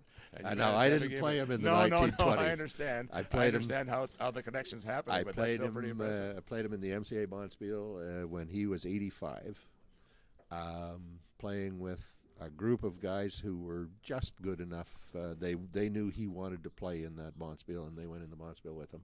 I was with a group of my university buddies, and we knew it was an honor to be playing him, but we had no thought that he would beat us, but he did, because he could see things on the ice that we didn't see. So they're looking to hit it straight back, and I think that's a good result for Peterson. It is a very positive result. Because the rock that was just shot will be very hard to remove, especially without affecting the 3 rocks that are now more into the back part of the house. The only way he gets rid of it without really removing bluestones is to curl across center, curl past the guard, across the center or the nose of that yellow stone, and get a little rub to roll behind the guard and push the yellow out angle ways to the left. But if he does that, he's still leaving the Peterson team an opportunity for a draw freeze to save the end. Still a few rocks to go, so I guess hoping that he can change the angles a little bit. They are trying to come across, but they did not. So they did eliminate one of their own rocks. They managed to move the yellow off of the position of being frozen, so that's good. That's a good result. Yeah. The Peterson team now has faces 3 bluestones they need to get rid of. They don't. The yellow is perhaps second shot at this stage, but that 3rd and 4th blue stone are the danger rocks for Peterson. He can give up 1. He can give up even 2. He doesn't want to give up 3. Just looking at the angles, it's kind of hard to tell because we're being blocked by one of the players, but is there a possible double in play? I think if he would hit the front rock maybe 7/8 on the left side, it would go against the rock on the right 4-foot. That one would be eliminated. Of course, the blue is then the blue that he hit would go into the probably back running rocks and maybe into the yellow, maybe into the blue. yellow into the blue, yes. But he can either get that angle or the straight that's back. not going to happen. Well, it looks like they were close to trying that same thing, so that was the shot. They just didn't get it quite where they wanted. yeah, they maybe hit it a little bit thin. But, again, not a bad result because the 2 blues are now on the back of the tee, definitely. And that'll make it harder for Norris to get them to count. Now, probably wants to make a play on that shot stone. Maybe push it back a little bit. Keep his shooter in front. So it's getting interesting now. That's it good. is. It's been the kind of end that Norris wants. He didn't want to end up with his 2 blue stones behind the 4-foot circle. But if he can tap the yellow, roll to the center line, he's got forces Peterson to try to remove a whole bunch of rocks. And a little update on the Hayward Beaudry game. Beaudry did count 1 in the 5th, so a force, but of course you're happy to at least get some points back. So they have regained their 2-point lead, and it's 4-2 for Beaudry now after 5. And here we have them having them make a play on the yellow on Peterson's rock, but they did not stick around. So surprised that they threw that much weight at it, but a little more than I would have expected, and he and didn't. I mean, if the weight is okay, if he curls a little bit more, it gets more of a nose. So that he would stick around at least. Stick around, even if he sticks around in the 12-foot circle.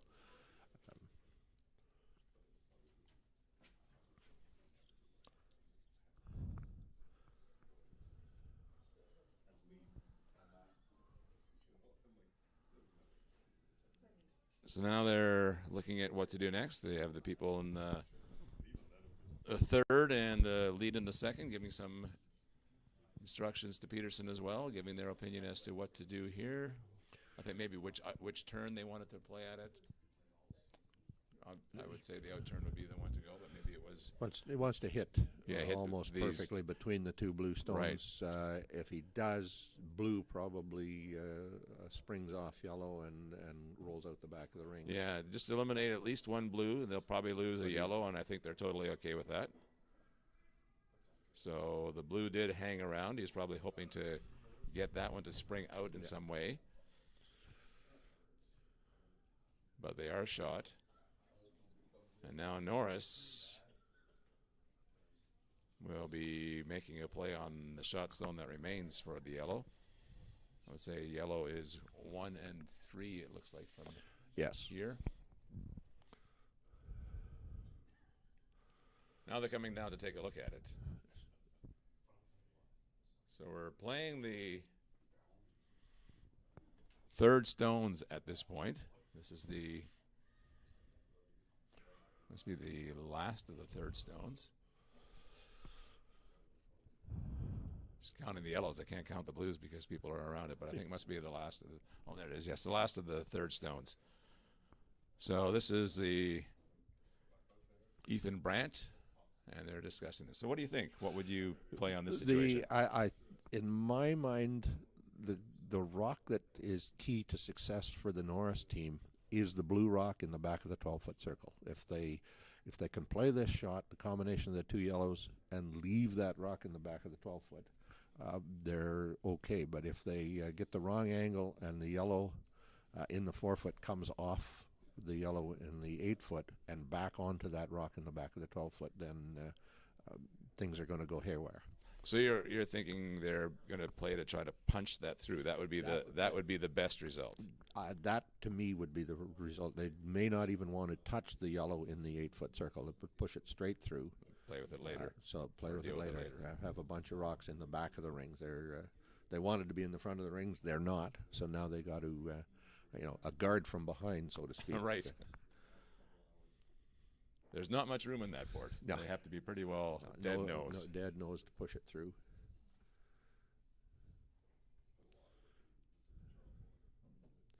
Brandt gets ready in the hack.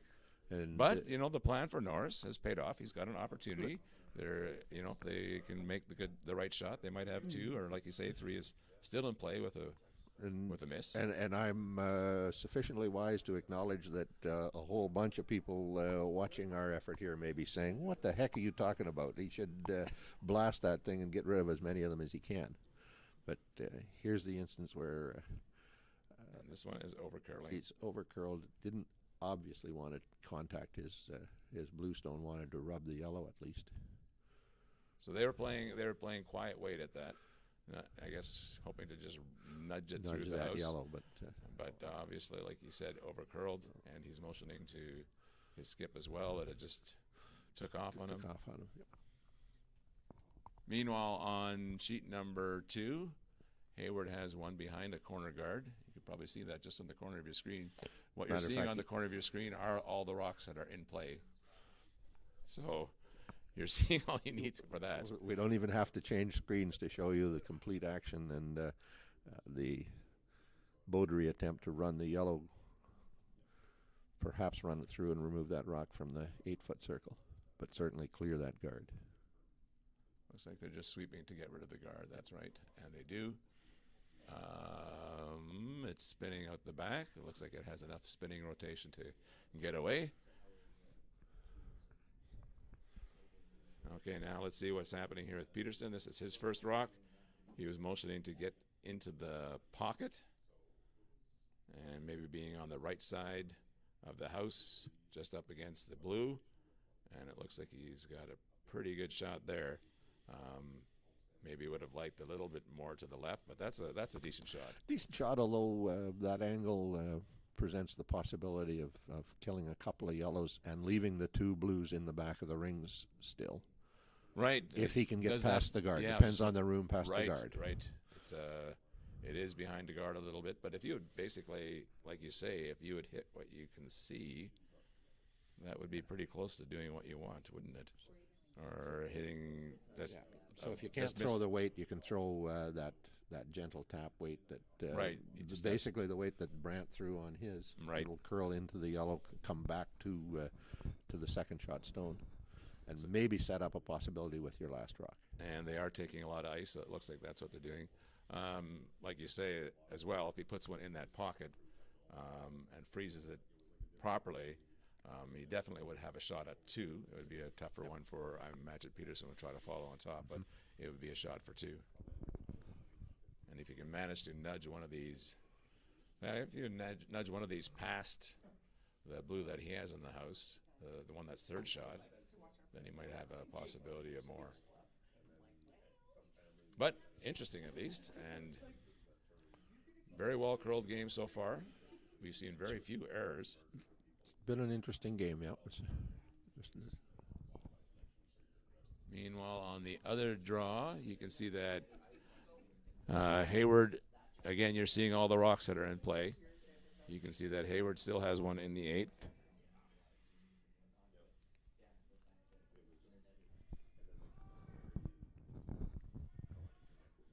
Looking like it's coming down and making contact with the rock on the right, just nudging it back.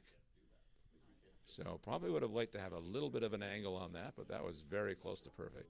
Yeah, if he did just a little closer contact on the high side to roll back to the center line, would have pushed the yellow past the blue in the 8-foot circle. So.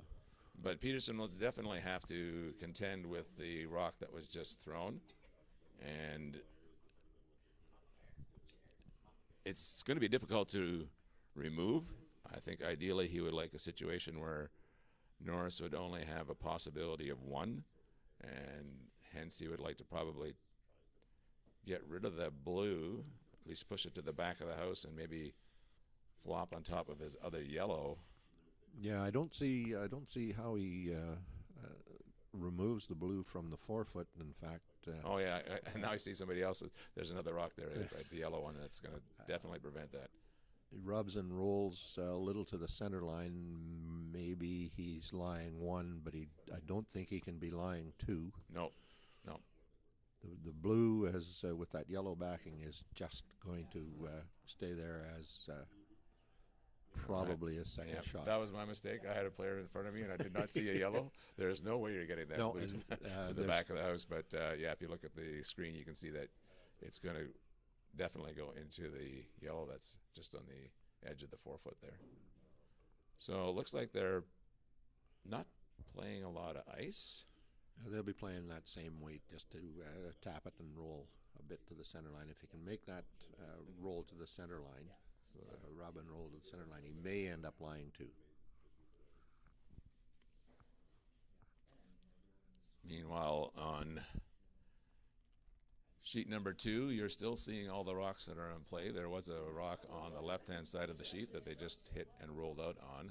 So Hayward will be putting another one in play, basically forcing.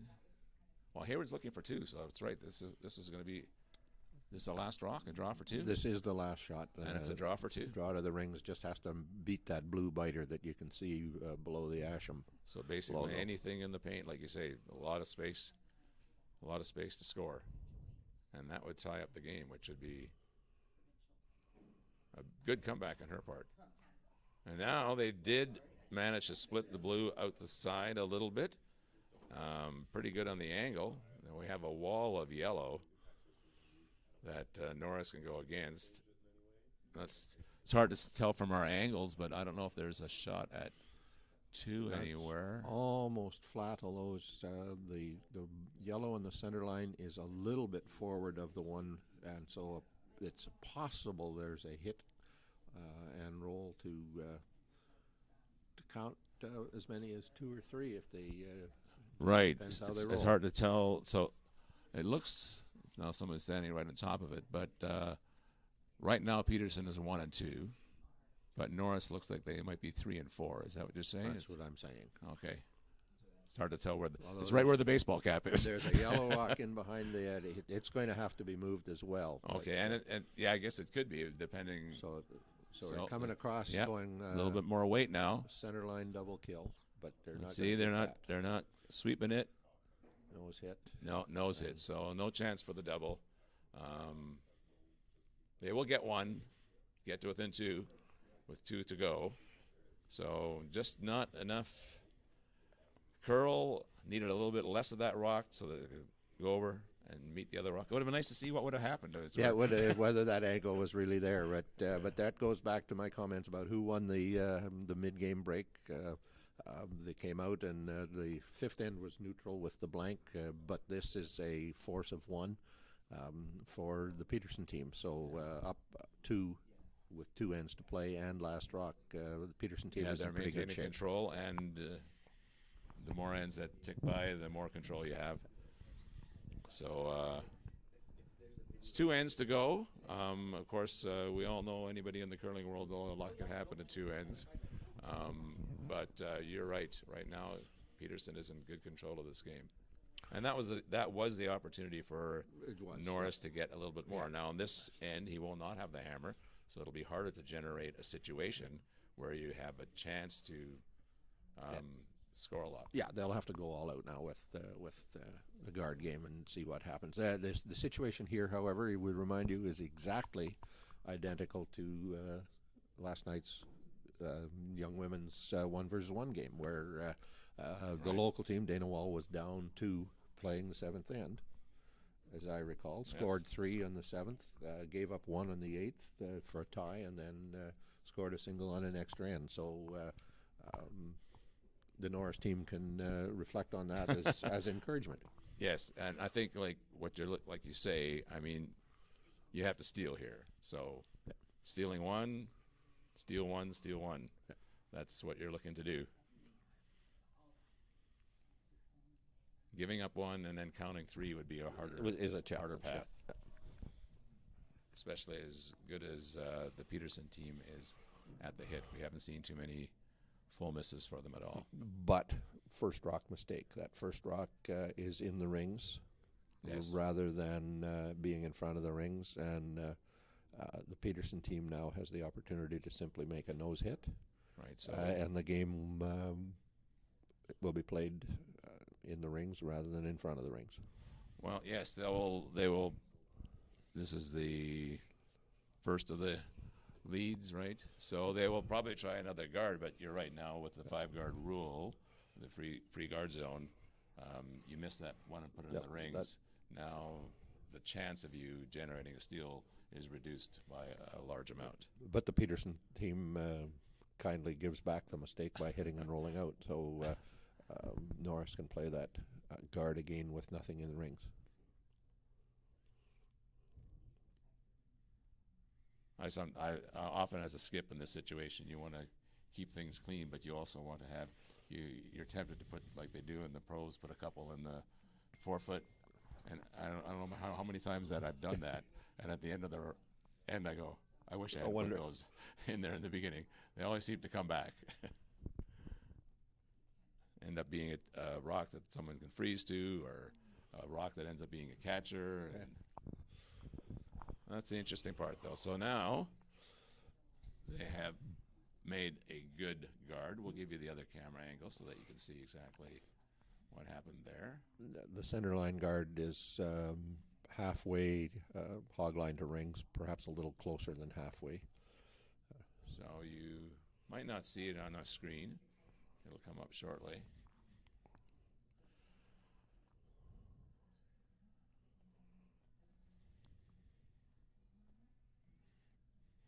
So, yeah, it doesn't show up on the screen, but it's basically just out of the screen range. There is a blue guard right on the center line. And Peterson is going to draw behind him. I slid right past it. Were they... Is that what they were going for, or are they playing the tick? No, that would have been a called shot. The tick, Okay. the tick would have needed more weight. just a little more weight, back ring draw or light hack weight. Are you surprised they went behind? Maybe a little, but up two with a hammer and a good guard there, with a rock now in the 4-foot circle. Norris has really got to chase them, and if they don't make the perfect shot or shots, Right. So again, it goes to, I have the advantage now. I have last rock. Perhaps I can get a 2 and just put this away. So they're trying to follow him in. Looks pretty good, but slides a little bit past and in the back of the 4. I'm not sure if it will have nudged the yellow or not. It looked like it was very close to it. So, game is on. And Peterson's now going to remove that guard. Right, so that's the other option, other way of doing it as well, right? Put one behind, yep. Make them try to go behind, and now clean it up. Because you can't take the guard out anyway. Yep. So maybe make something that might give you the opportunity. Yeah, they to get couldn't. aggressive. They couldn't play the guard removal with the Right. previous shot, and maybe their experience with attempting the tick shot isn't such yet that they have confidence they can make it regularly, and going behind the way they did really was a positive call rather than saying, well, let's try it, but we don't think we can make it. Right.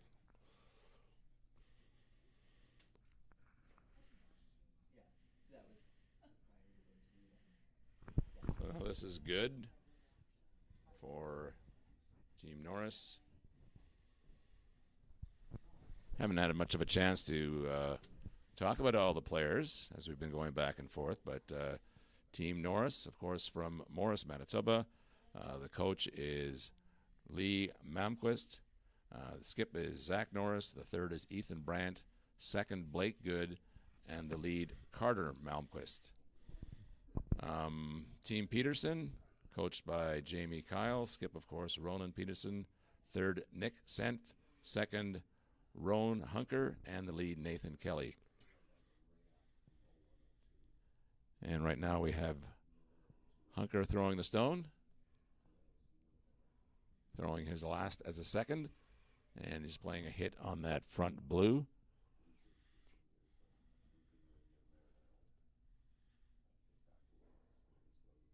Hoping to hit and roll away. Doesn't really need to stick around, but if he hangs on the edge, as he did, that's definitely a bonus.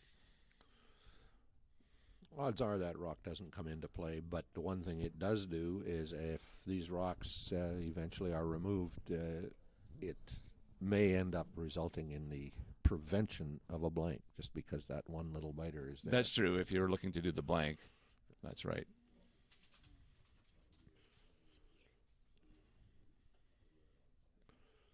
But yellow, of course, Peterson does have last rock. So at this point, I don't know if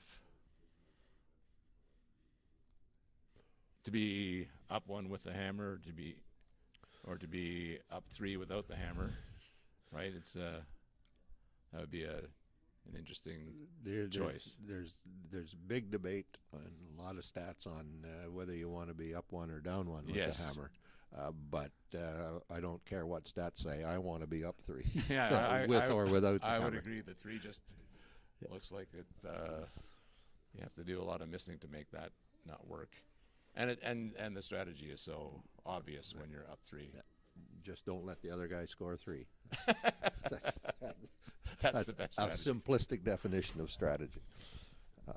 Okay. There's also, looks like it's a lot happening there on sheet 2. So after this shot by Senf, we'll try to sneak over there and take a peek at what's happening. Those two blues are not perfectly frozen. A possibility exists of killing one and rolling the other one to the side, but I don't know that the double kill is possible. No, basically the angle wasn't quite right, so hit it right back, straight onto the back blue. So now blue will remain with one in the back. So let's take a quick peek over onto sheet 2.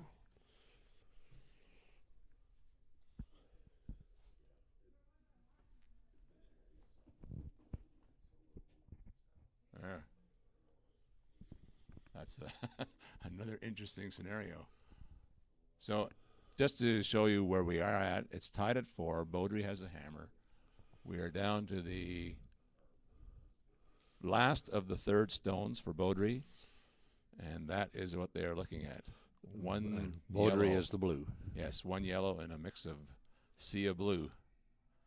Beaudry looks to be counting 4 of those 5 stones anyway. But the yellow is in a pretty strategic spot, looking like it would be very hard to remove. Don't think it can be removed, but tap on blue onto blue rubs the edge of the yellow and pushes it off the 4, off the button. Probably leaves 2 blue counters. We'll see, because the rock's underway. Okay, take a look. So, not even sure what they're playing. It looks like they're trying to move something. So that's my third mistake of the day, Dennis. I thought the top of the rings was the front, but the top of the rings was the back. I kind of thought that from your description. That's going to be a hard shot. Well, Did the boomerang. well, then you were very gracious in not saying, well, you darn fool, you're looking at it backwards. But that is a good result, too. It is a now very the good yellow result. does not have backing and can be removable. And Beaudry has 2 chances to do it. And now they'll be able to do the tap blue onto yellow, and I would have. You were just ahead of your time. I was predicting. Okay, we'll go back to our own game here.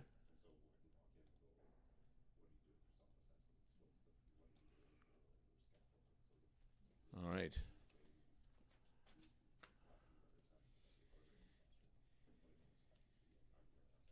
And what we're looking at is Norris's first stone. He is down 2 without the hammer. Norris is blue. Peterson is yellow.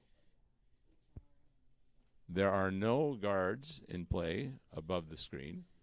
So what you see is exactly what is in play.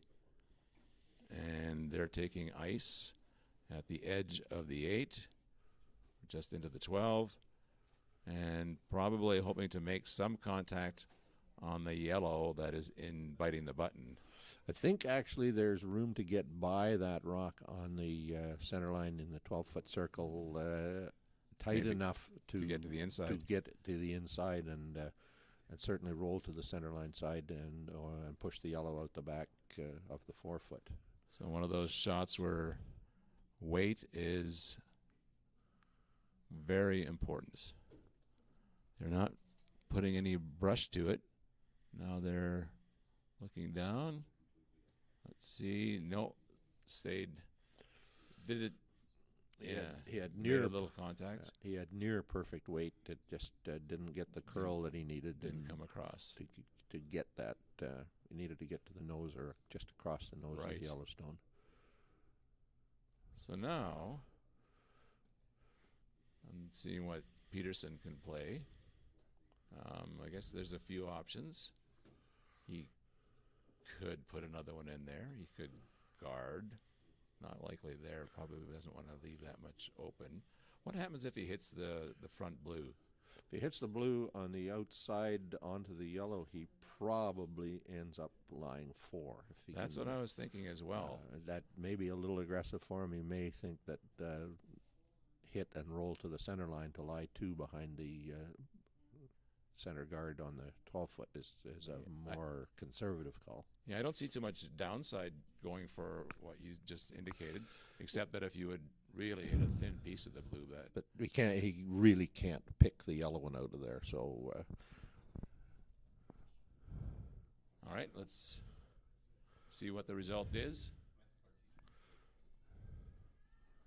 this is a shot that can win a game for you. So he's going for the hit, obviously, like you said. The question is whether he wants the inside flop or whether he wants to actually play for the one that might remove both blues.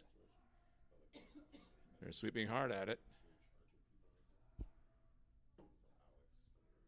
It looks like it's very tight. And just rubs, but actually does spill a couple of blues. I did not see that being a possibility after hitting the front rock. Now what's the play for Norris? Well, Norris obviously has to remove the yellow in the back of the button, unless he wants to play a freeze, I guess. But he will still only be first shot, because I think yellow might. Is yellow second or third? Yeah, whether the blue or the yellow is lying second shot probably dictates the call here. But he, in the end, I think is probably going to play a freeze shot to the rock on the back of the forefoot or the button. Play the freeze or just pop it back a little bit. The importance here is the line, right? You Absolutely. want to make sure that your rock cannot be removed from the house. Tough shot. Freeze, they often say, freeze is one of the hardest shots to master.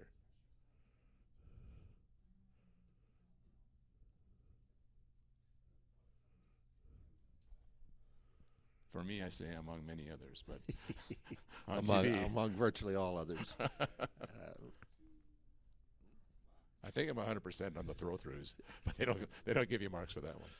Yeah. So let's see what he got here. Norris has delivered. They're not sweeping yet. It's got the line to at least make contact, but they're not laying a brush on it, so I don't know if that means whether it's a little on the heavy side or not. Now it's starting to come over.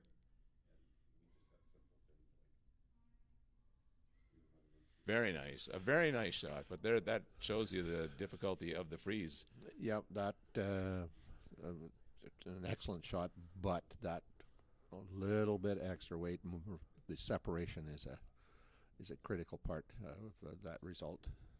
Right, the line was perfect, and in terms of where he contacted the yellow rock, that was very good.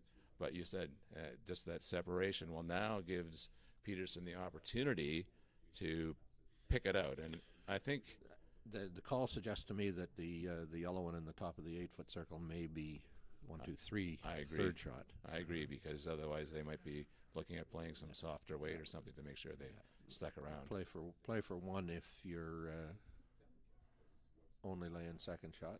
Okay, they're sweeping pretty hard at it. They are past that front rock though, so let's see what happens.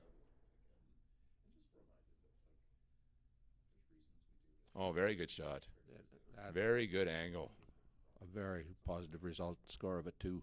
Because he threw a lot of weight at that, but and he knew that he had to throw that kind of weight to eliminate the blue in the back. Yeah. So excellent result. Yeah, he wasn't trying to pick it out at all. He was trying to blast it out off the one. So he knew he had second shot, but so that looked like it was a 2 by the way that they were setting up the shot and calling the shot, as you said. Yep.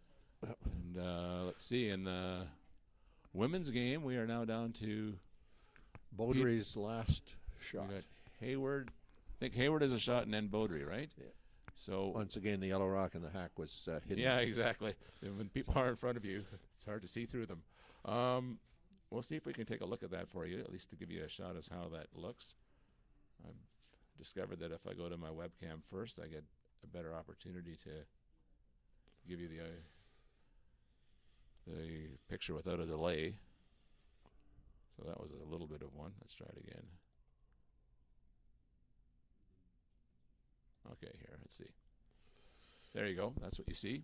Again, a reminder, Hayward throwing yellow, Baudry throwing blue, Hayward's last rock with a blue to follow.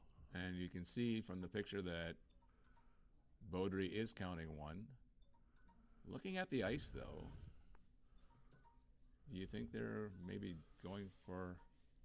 I'm not sure. I what would they think would a go- guard. A guard to try to get the force, right?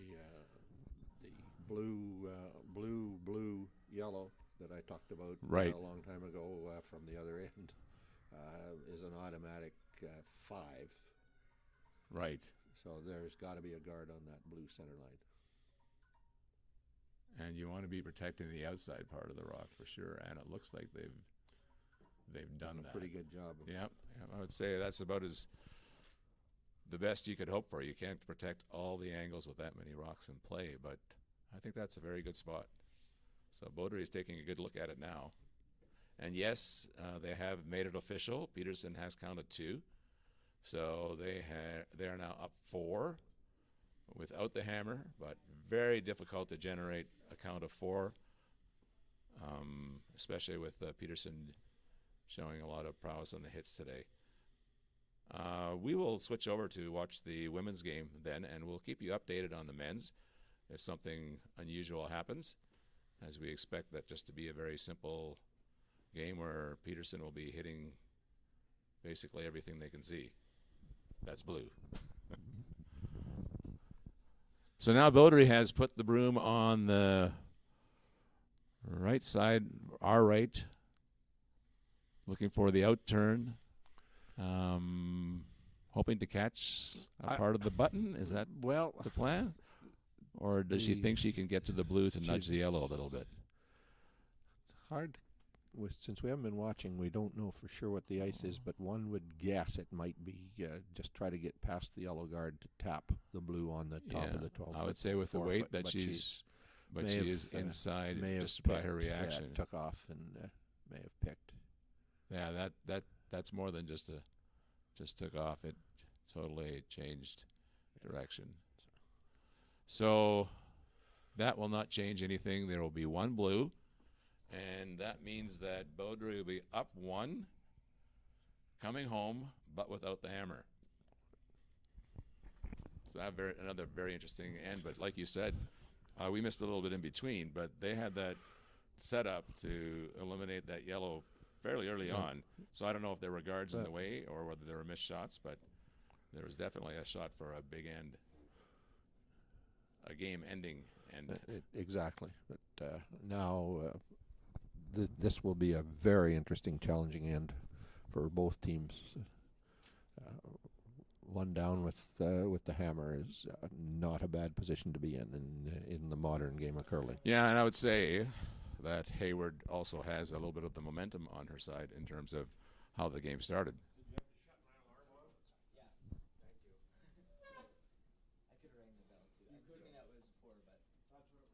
Okay, so this is Baudry now with the broom on the edge of the 8-foot.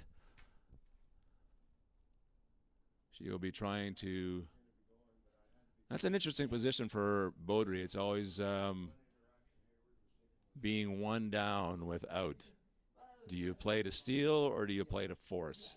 It's a bit of a different type of scenario, and you kind of have to set things up in a way that maybe you can change your mind partly too, but I think they will definitely be playing the center guard to start things off. We mentioned before that there were a couple of players on Baudry's team that won the U18 last year. Those players being Tessa Tarek, the lead, and Cassidy Dundas, the third. Rounding out the team, of course, is Skip Grace Baudry and second Lauren Evison. Team Hayward actually won the high school championship last year, and they're coached by Diane Hayward, and Shayla Hayward is a skip. Kira Cron is at third. Riley Cox is second. India Young is the lead, and Taylor Arbuckle is the fifth. So all the teams in the end still remaining in the playoffs have had some major recent accomplishments. So that's probably a good part of the reason as to why they're here right now. So Hayward electing to go to the side of the rings, maybe looking for a possibility of that being the second point later on. They can't make a a run on the guard, obviously, because of the free guard zone. And so rather than waste a shot, she puts it on the side.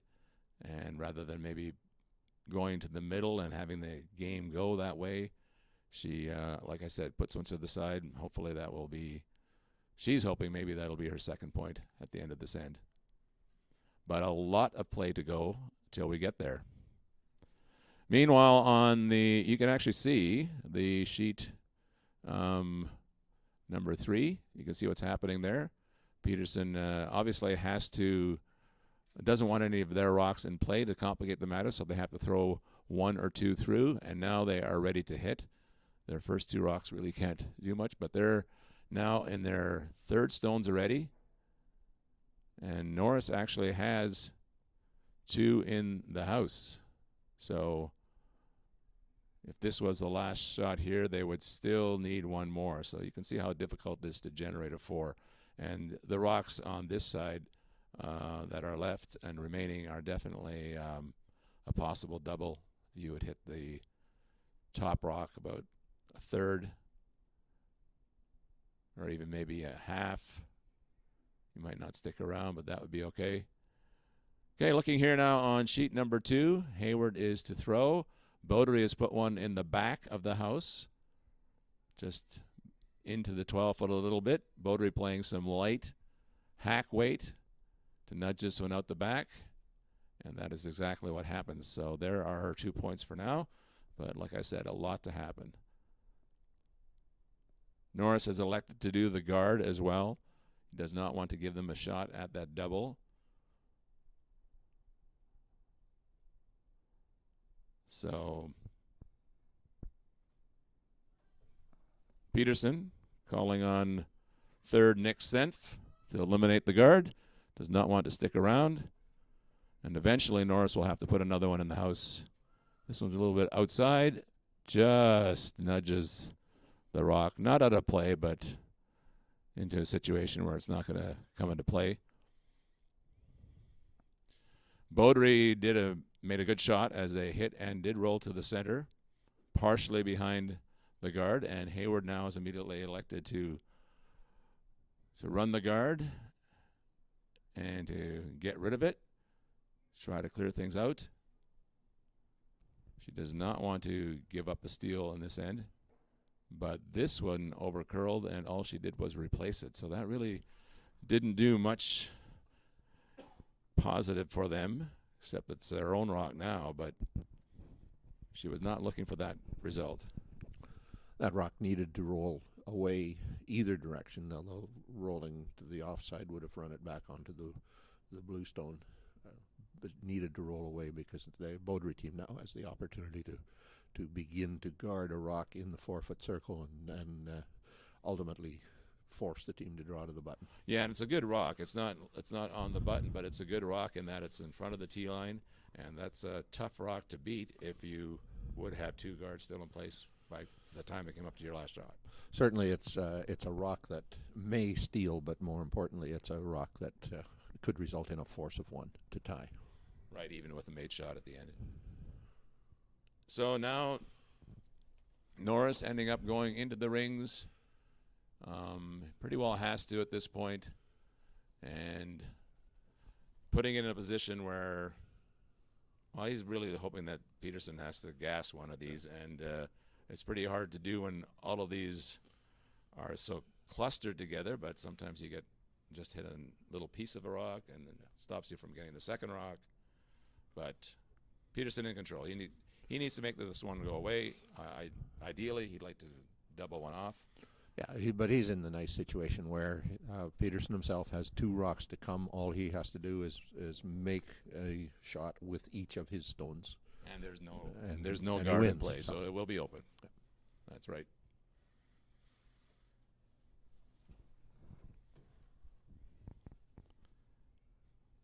On the circuit, these 2 teams are very evenly matched in terms of their point totals, Norris and Peterson. Sweep hard off the release, but they will get a piece. Will they get 2? It's definitely going to hit it solid.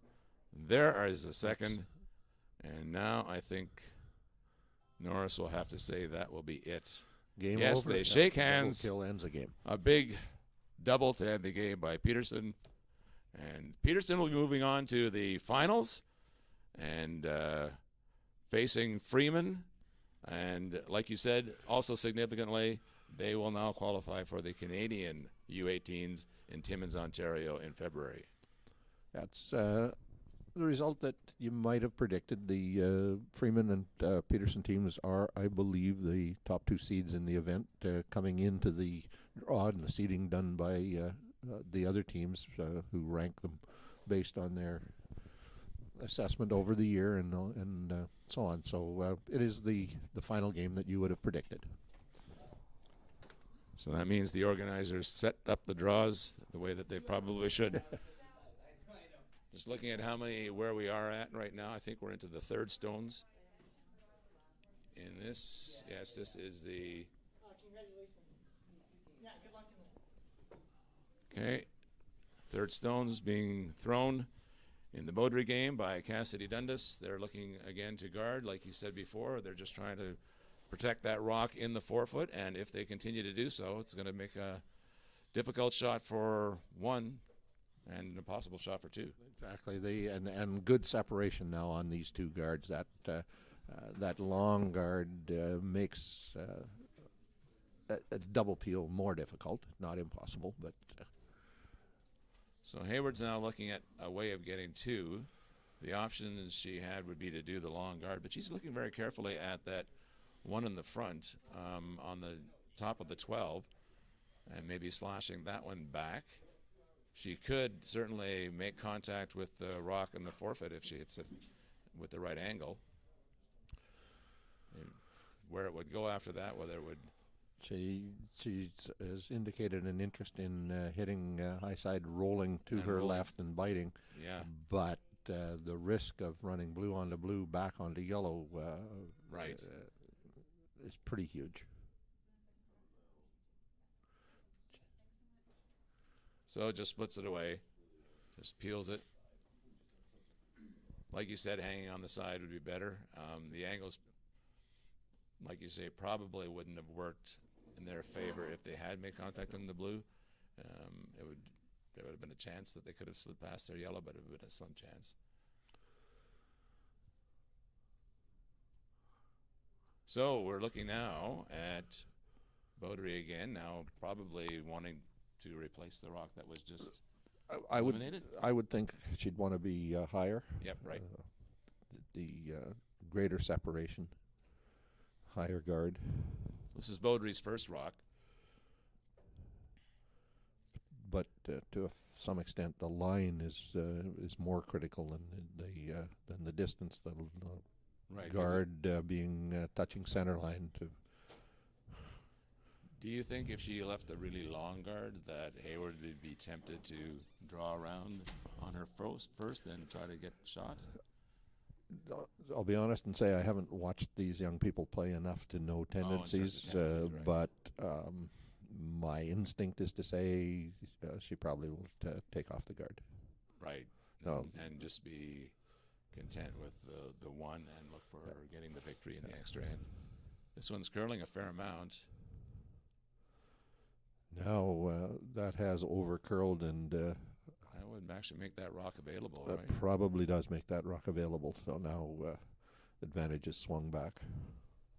If she can get to the blue and tap it back 4 to 5 feet. Right. She can probably with the right weight and the way that it swings, she might even get close to the nose of this, right? And stay basically there on the center line, which would be a very difficult situation. But that's a tough shot, and it's there now, though it hadn't been there before with the guards. Yeah, that's why I say that guard needed to be touching center line to prevent this shot from being available.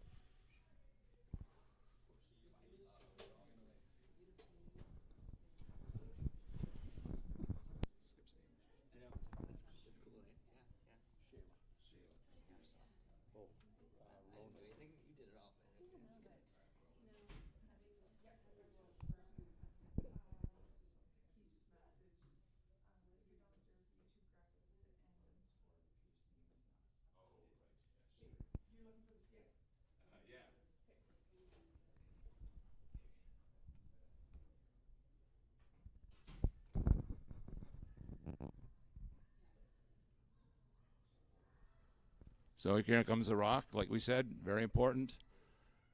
They're sweeping it to curl, They will get a piece, it looks like, but just enough to nudge it out, which is certainly better than it was 2 shots ago, the situation for them. But there was an opportunity there to really put the 2 in play. Very much a missed opportunity, not hanging in Baudry now with opportunity to hit. If she blanks, Hayward has to draw for 1, and they go to an extra end.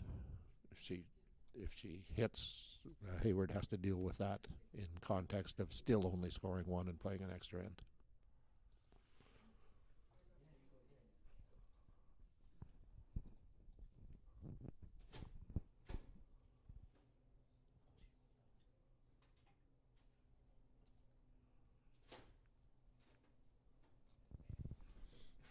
Okay, now Baudry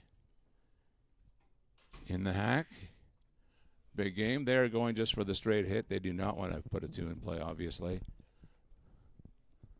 All she needs to do is hit a piece of this to make sure that there will have a chance to go into extra ends, and she does hit and roll away.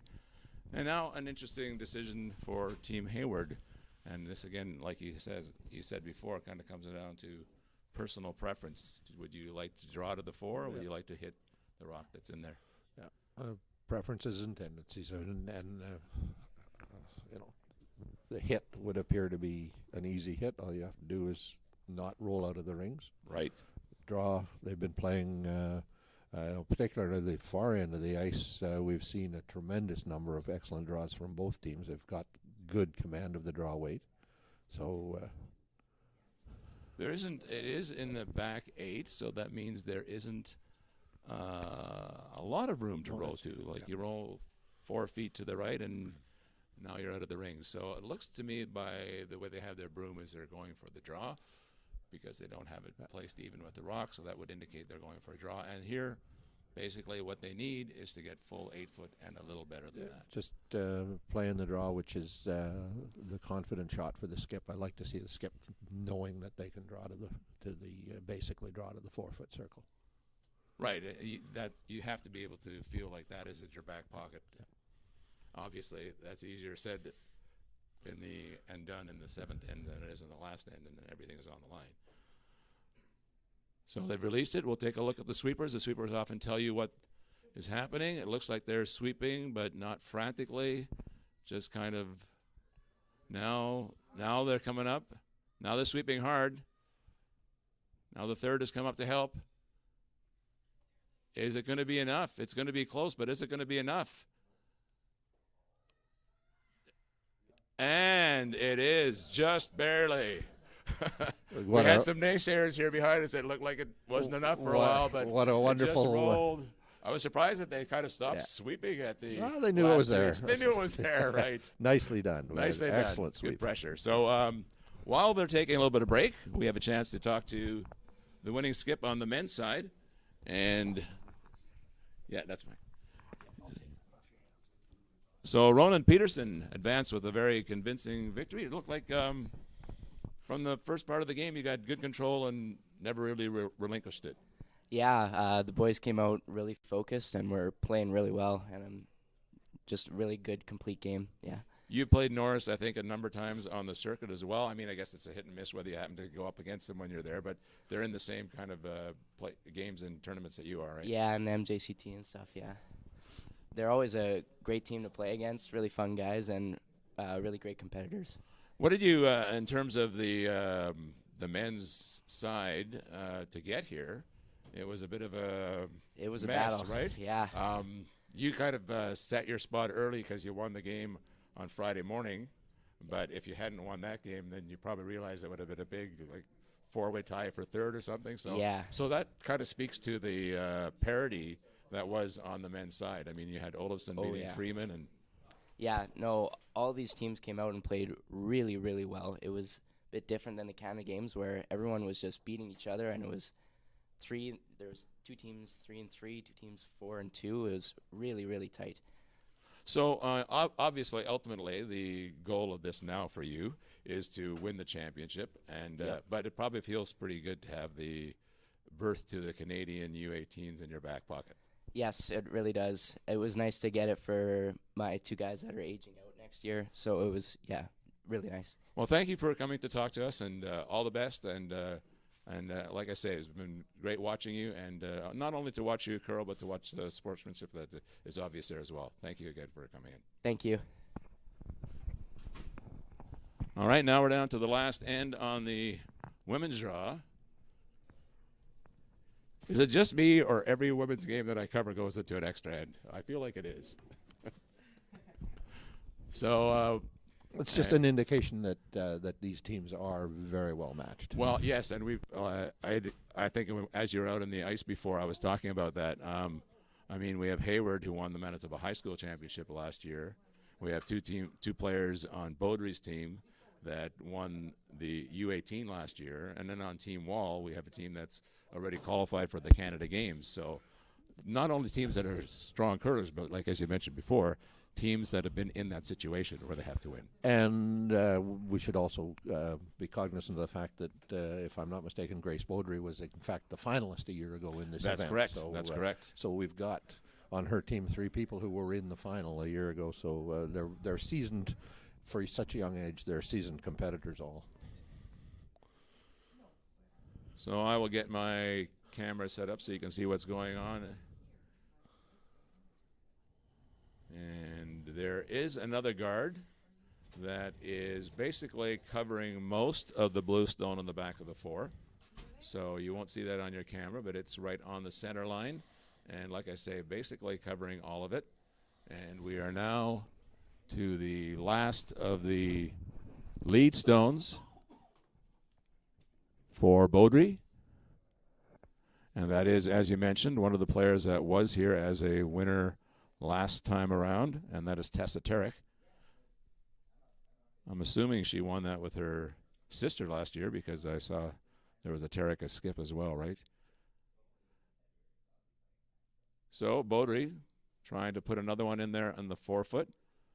And very good positioning. This one is at the top of the button, and that is basically textbook as to where you would like those rocks to be. One on top of the other behind the guard, both of them.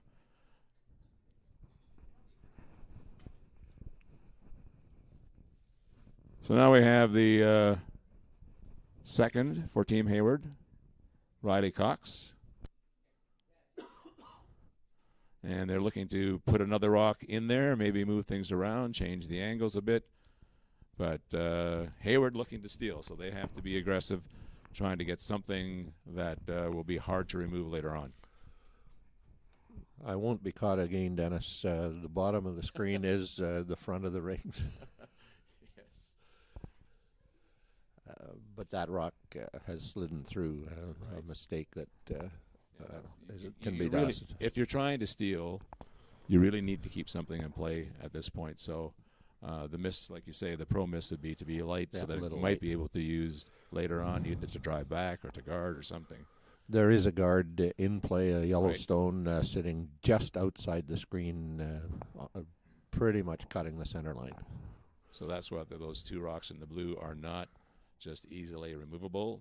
You have to be playing lightweight to get there. Baudry looks to be putting maybe a 3rd rock in a similar spot, maybe not quite as deep, or maybe setting up a guard. That would be a little bit tucked behind the current guard. Half tucked behind the guard, biting the 12-foot circles. That would be, and basically that's pretty well exactly Coming what deep. you, a little bit deeper, but again, But ideal. 3 lined up now is behind, and they're all dead behind the guard.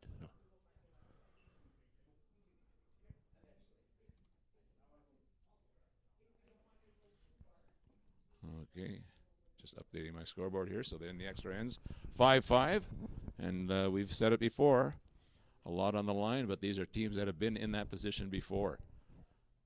So that's the situation. Now I don't know if we can see it. If we would go to our ice level camera, whether you'd be able to pick up that rock. Maybe only if you have very good eyesight, but it is, like you said, closer to the house and dead in front of the rocks that are in the house.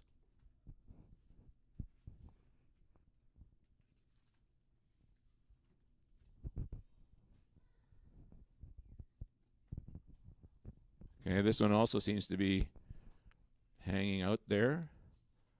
Is this that same space that was earlier in the game when we saw it where Hayward had a couple that rolled through the house exactly in this same kind of position? Just again the combination of weight and rotation. If that rock is 8 to 10 feet lighter, it curls in another foot or two and is into that mass of rocks in the forefoot. So we're about halfway through the end. This is the last of the second stones for Beaudry, and that is Lauren Evison. And Beaudry will just be trying to set something up to make it even more difficult to get to those stones. They seem to have the line figured out in terms of getting it to dip into behind the front guard that, again, you can't see on your screen. There it is, 4 in a row. And that's the rock that I referred to a shot ago on the Beaudry side, that rock into the top of the 12-foot circle, half tucked behind the center guard. Now, as a team that's trying to steal, you need to have a guard, but how are you going to get in there? I think you have to think about, what can I do in 2 shots? Well, you do. The question that comes to my mind, and again, because we watched the men's game much more than this, we don't really know, is an in-turn draw around the left-hand side of all those rocks to the rock at the back of the forefoot, biting the back of the button. Is that shot makeable? Well, and that's why I was saying, I agree with you, and that's why I was saying that in 2 shots, because even if you don't make the shot rock, but if you put it into a situation where it's a little bit tucked around the one that's on the button, so that if you make a play on it, there's a possibility you're going to hit it onto your own. At least you're getting something. Well, yeah, and she's got, if that in-turn draw is makeable, they know the out-turn draw is makeable because they've been watching the Beaudry team make it. They have had less success themselves, but they know it's makeable. The key is being 2 feet light as opposed to 2 feet heavy. Right, so that you can at least they get into the edge of the 4-foot circle. Now you've got something to work with, and they continue to play this shot. Sooner or later, they may have to play the in-turn, and that may be in the back of her mind. That's the shot that she'll play if she absolutely has to with her last. So you won't see this, but basically what has happened is that this rock has ended up in front of the guard that was already there.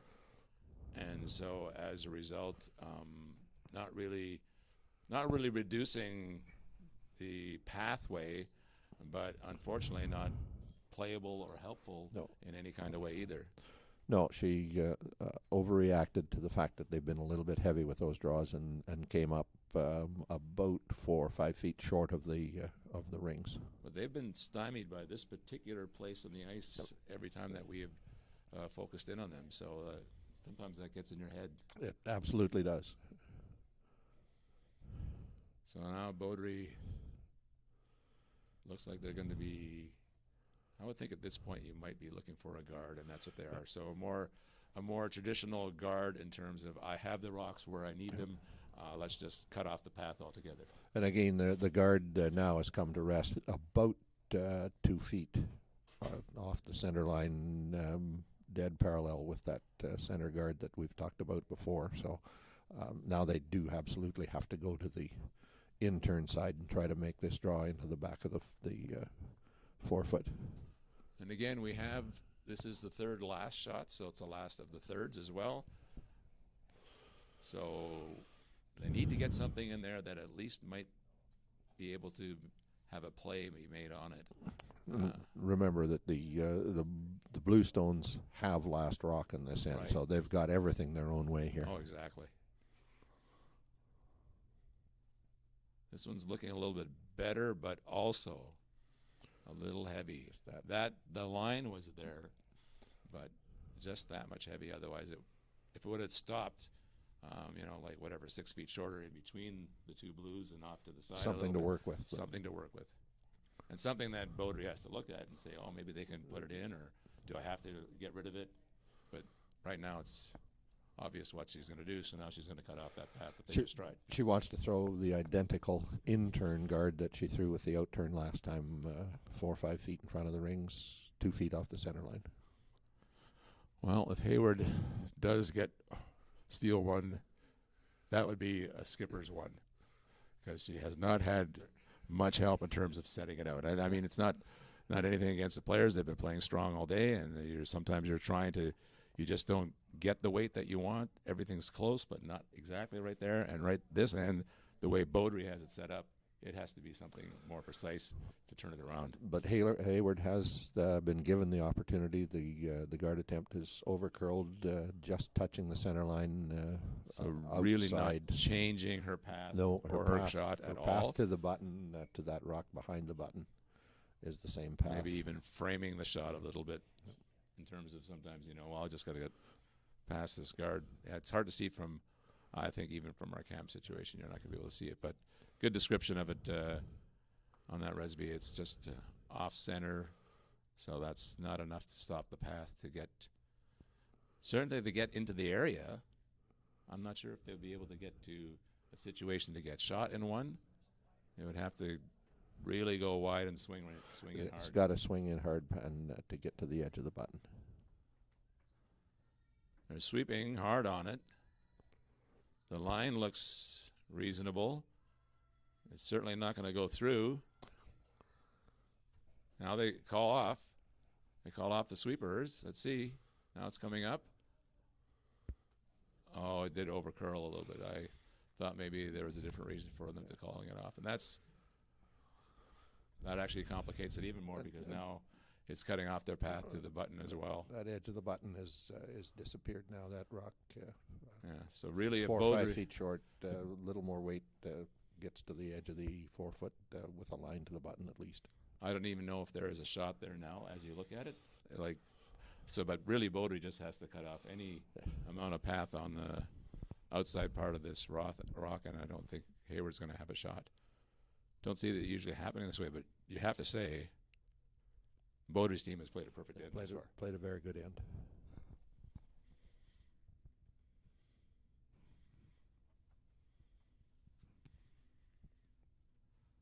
So really anywhere on the left-hand side, maybe 2 or 3 feet off of center, depending how deep it is. And that would make matters very difficult. Her line looks pretty good. It's going maybe a little bit deeper than they want. But as long as it doesn't come into a spot where it's hittable, I don't think it'll be a problem. And let's see, as it comes to rest here, it came short. So not really changing much because it did overcurl, but like we said before, a very, very difficult shot. I would say that, like you said, sometimes when you go on the outside, you can catch a really hard curl coming back towards the middle, and that's what they're going to have to look to. This is a case where a deliberate under-rotation may, in fact, be the only solution. In fact, to try to get an it extra foot of ice and just let it die into the button.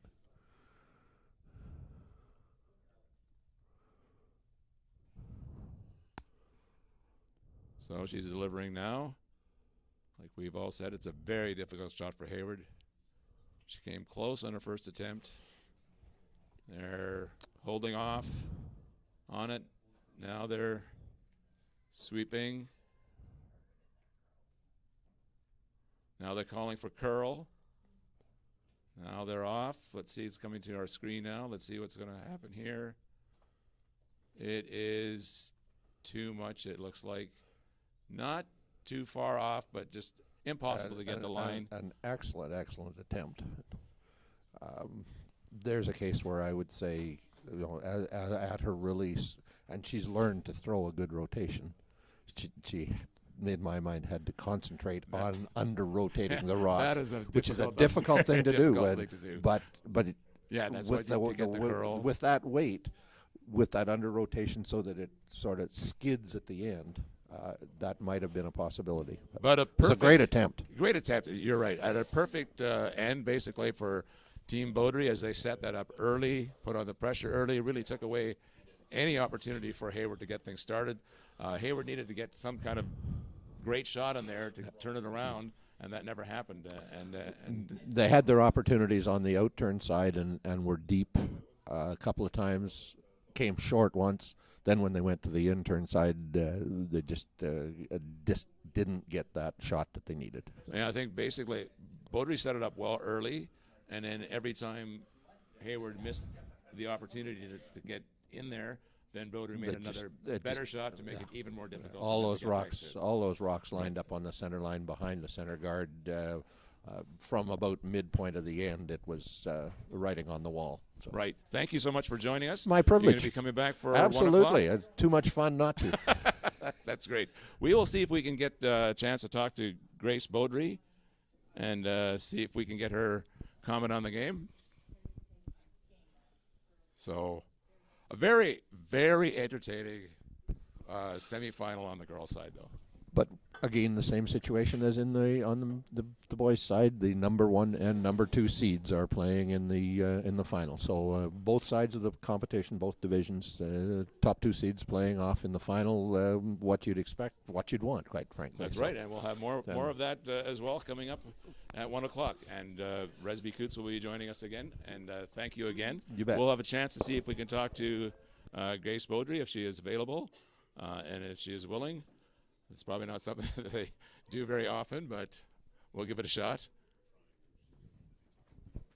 Okay, that's fine. Well, she might come. I'll talk a little bit about what's going to happen. So at 1 o'clock, we will have the finals, and again, the teams that are playing at 1 have made the berth to the Canadian U18 Championships in Tibbetts, Ontario. But we've also mentioned the championship is on the line. And we've got looking forward to some great action. So it'll be Team Wall from Altona against Team Baudry from St. Vital in the final for the U18. And on the other side of the event, we're going to have Team Peterson from the Heather against Team Freeman from Verdun. And it looks to be an exciting final at 1 o'clock. And we have Grace Baudry with us right now. And she's probably a little excited after that last ad. Just a little bit. So quite a game, a lot of back and forth. Yeah. But I thought especially the last ad basically played out perfectly for you. Yeah, we really took advantage when we needed to, and I think that's what pulled us through. Yeah, and you set up the end so well. Like I think I skip as well, not at the same level in any way, but I skip as well. And I always think when you're in the situation that you are, you think, well, I hope that I don't have to make my last shot. If I can set it up well and the team can put the rocks in place, I won't have to make a difficult last shot. And that was it for you as well. So what has your impression been about the competition here thus far in terms of the teams that you've played? It is very, very tough competition. Thinking about when I started U18s and playing now, it's maybe you feel a little more pressure as you get older, but the teams just keep getting better and better as the years go on. And so I think that's what we had this week is we had some really tough competition, really close games. But I think with the talent and the experience that my team brings, we're able to just push through as much as we can. Right, you have 2 players on your team that won it last year. Yeah. And you were in the finals as well last year, so you have a lot of people that have been there. So that definitely shows. And if you look at who's on both sides, the men's and the women's, who are in the final 3, it's the teams that are generally that have been there before. Yeah. How long have you been in the U18s? I've been playing U18 since I was 13. So this is my last year. So also that's kind of nice to get to win my last season, or get a spot to nationals, I guess. Well, yeah, and like you say, I mean, you're here to win a championship, but it's nice to have in your back pocket that you're going to go to the Canadian nationals and have that experience. Mm-hmm. Well, I want to congratulate you. Wish you all the best in the final as well. Awesome. And thank you so that was much. a great game. Very entertaining to watch, and good luck. Thank you so much.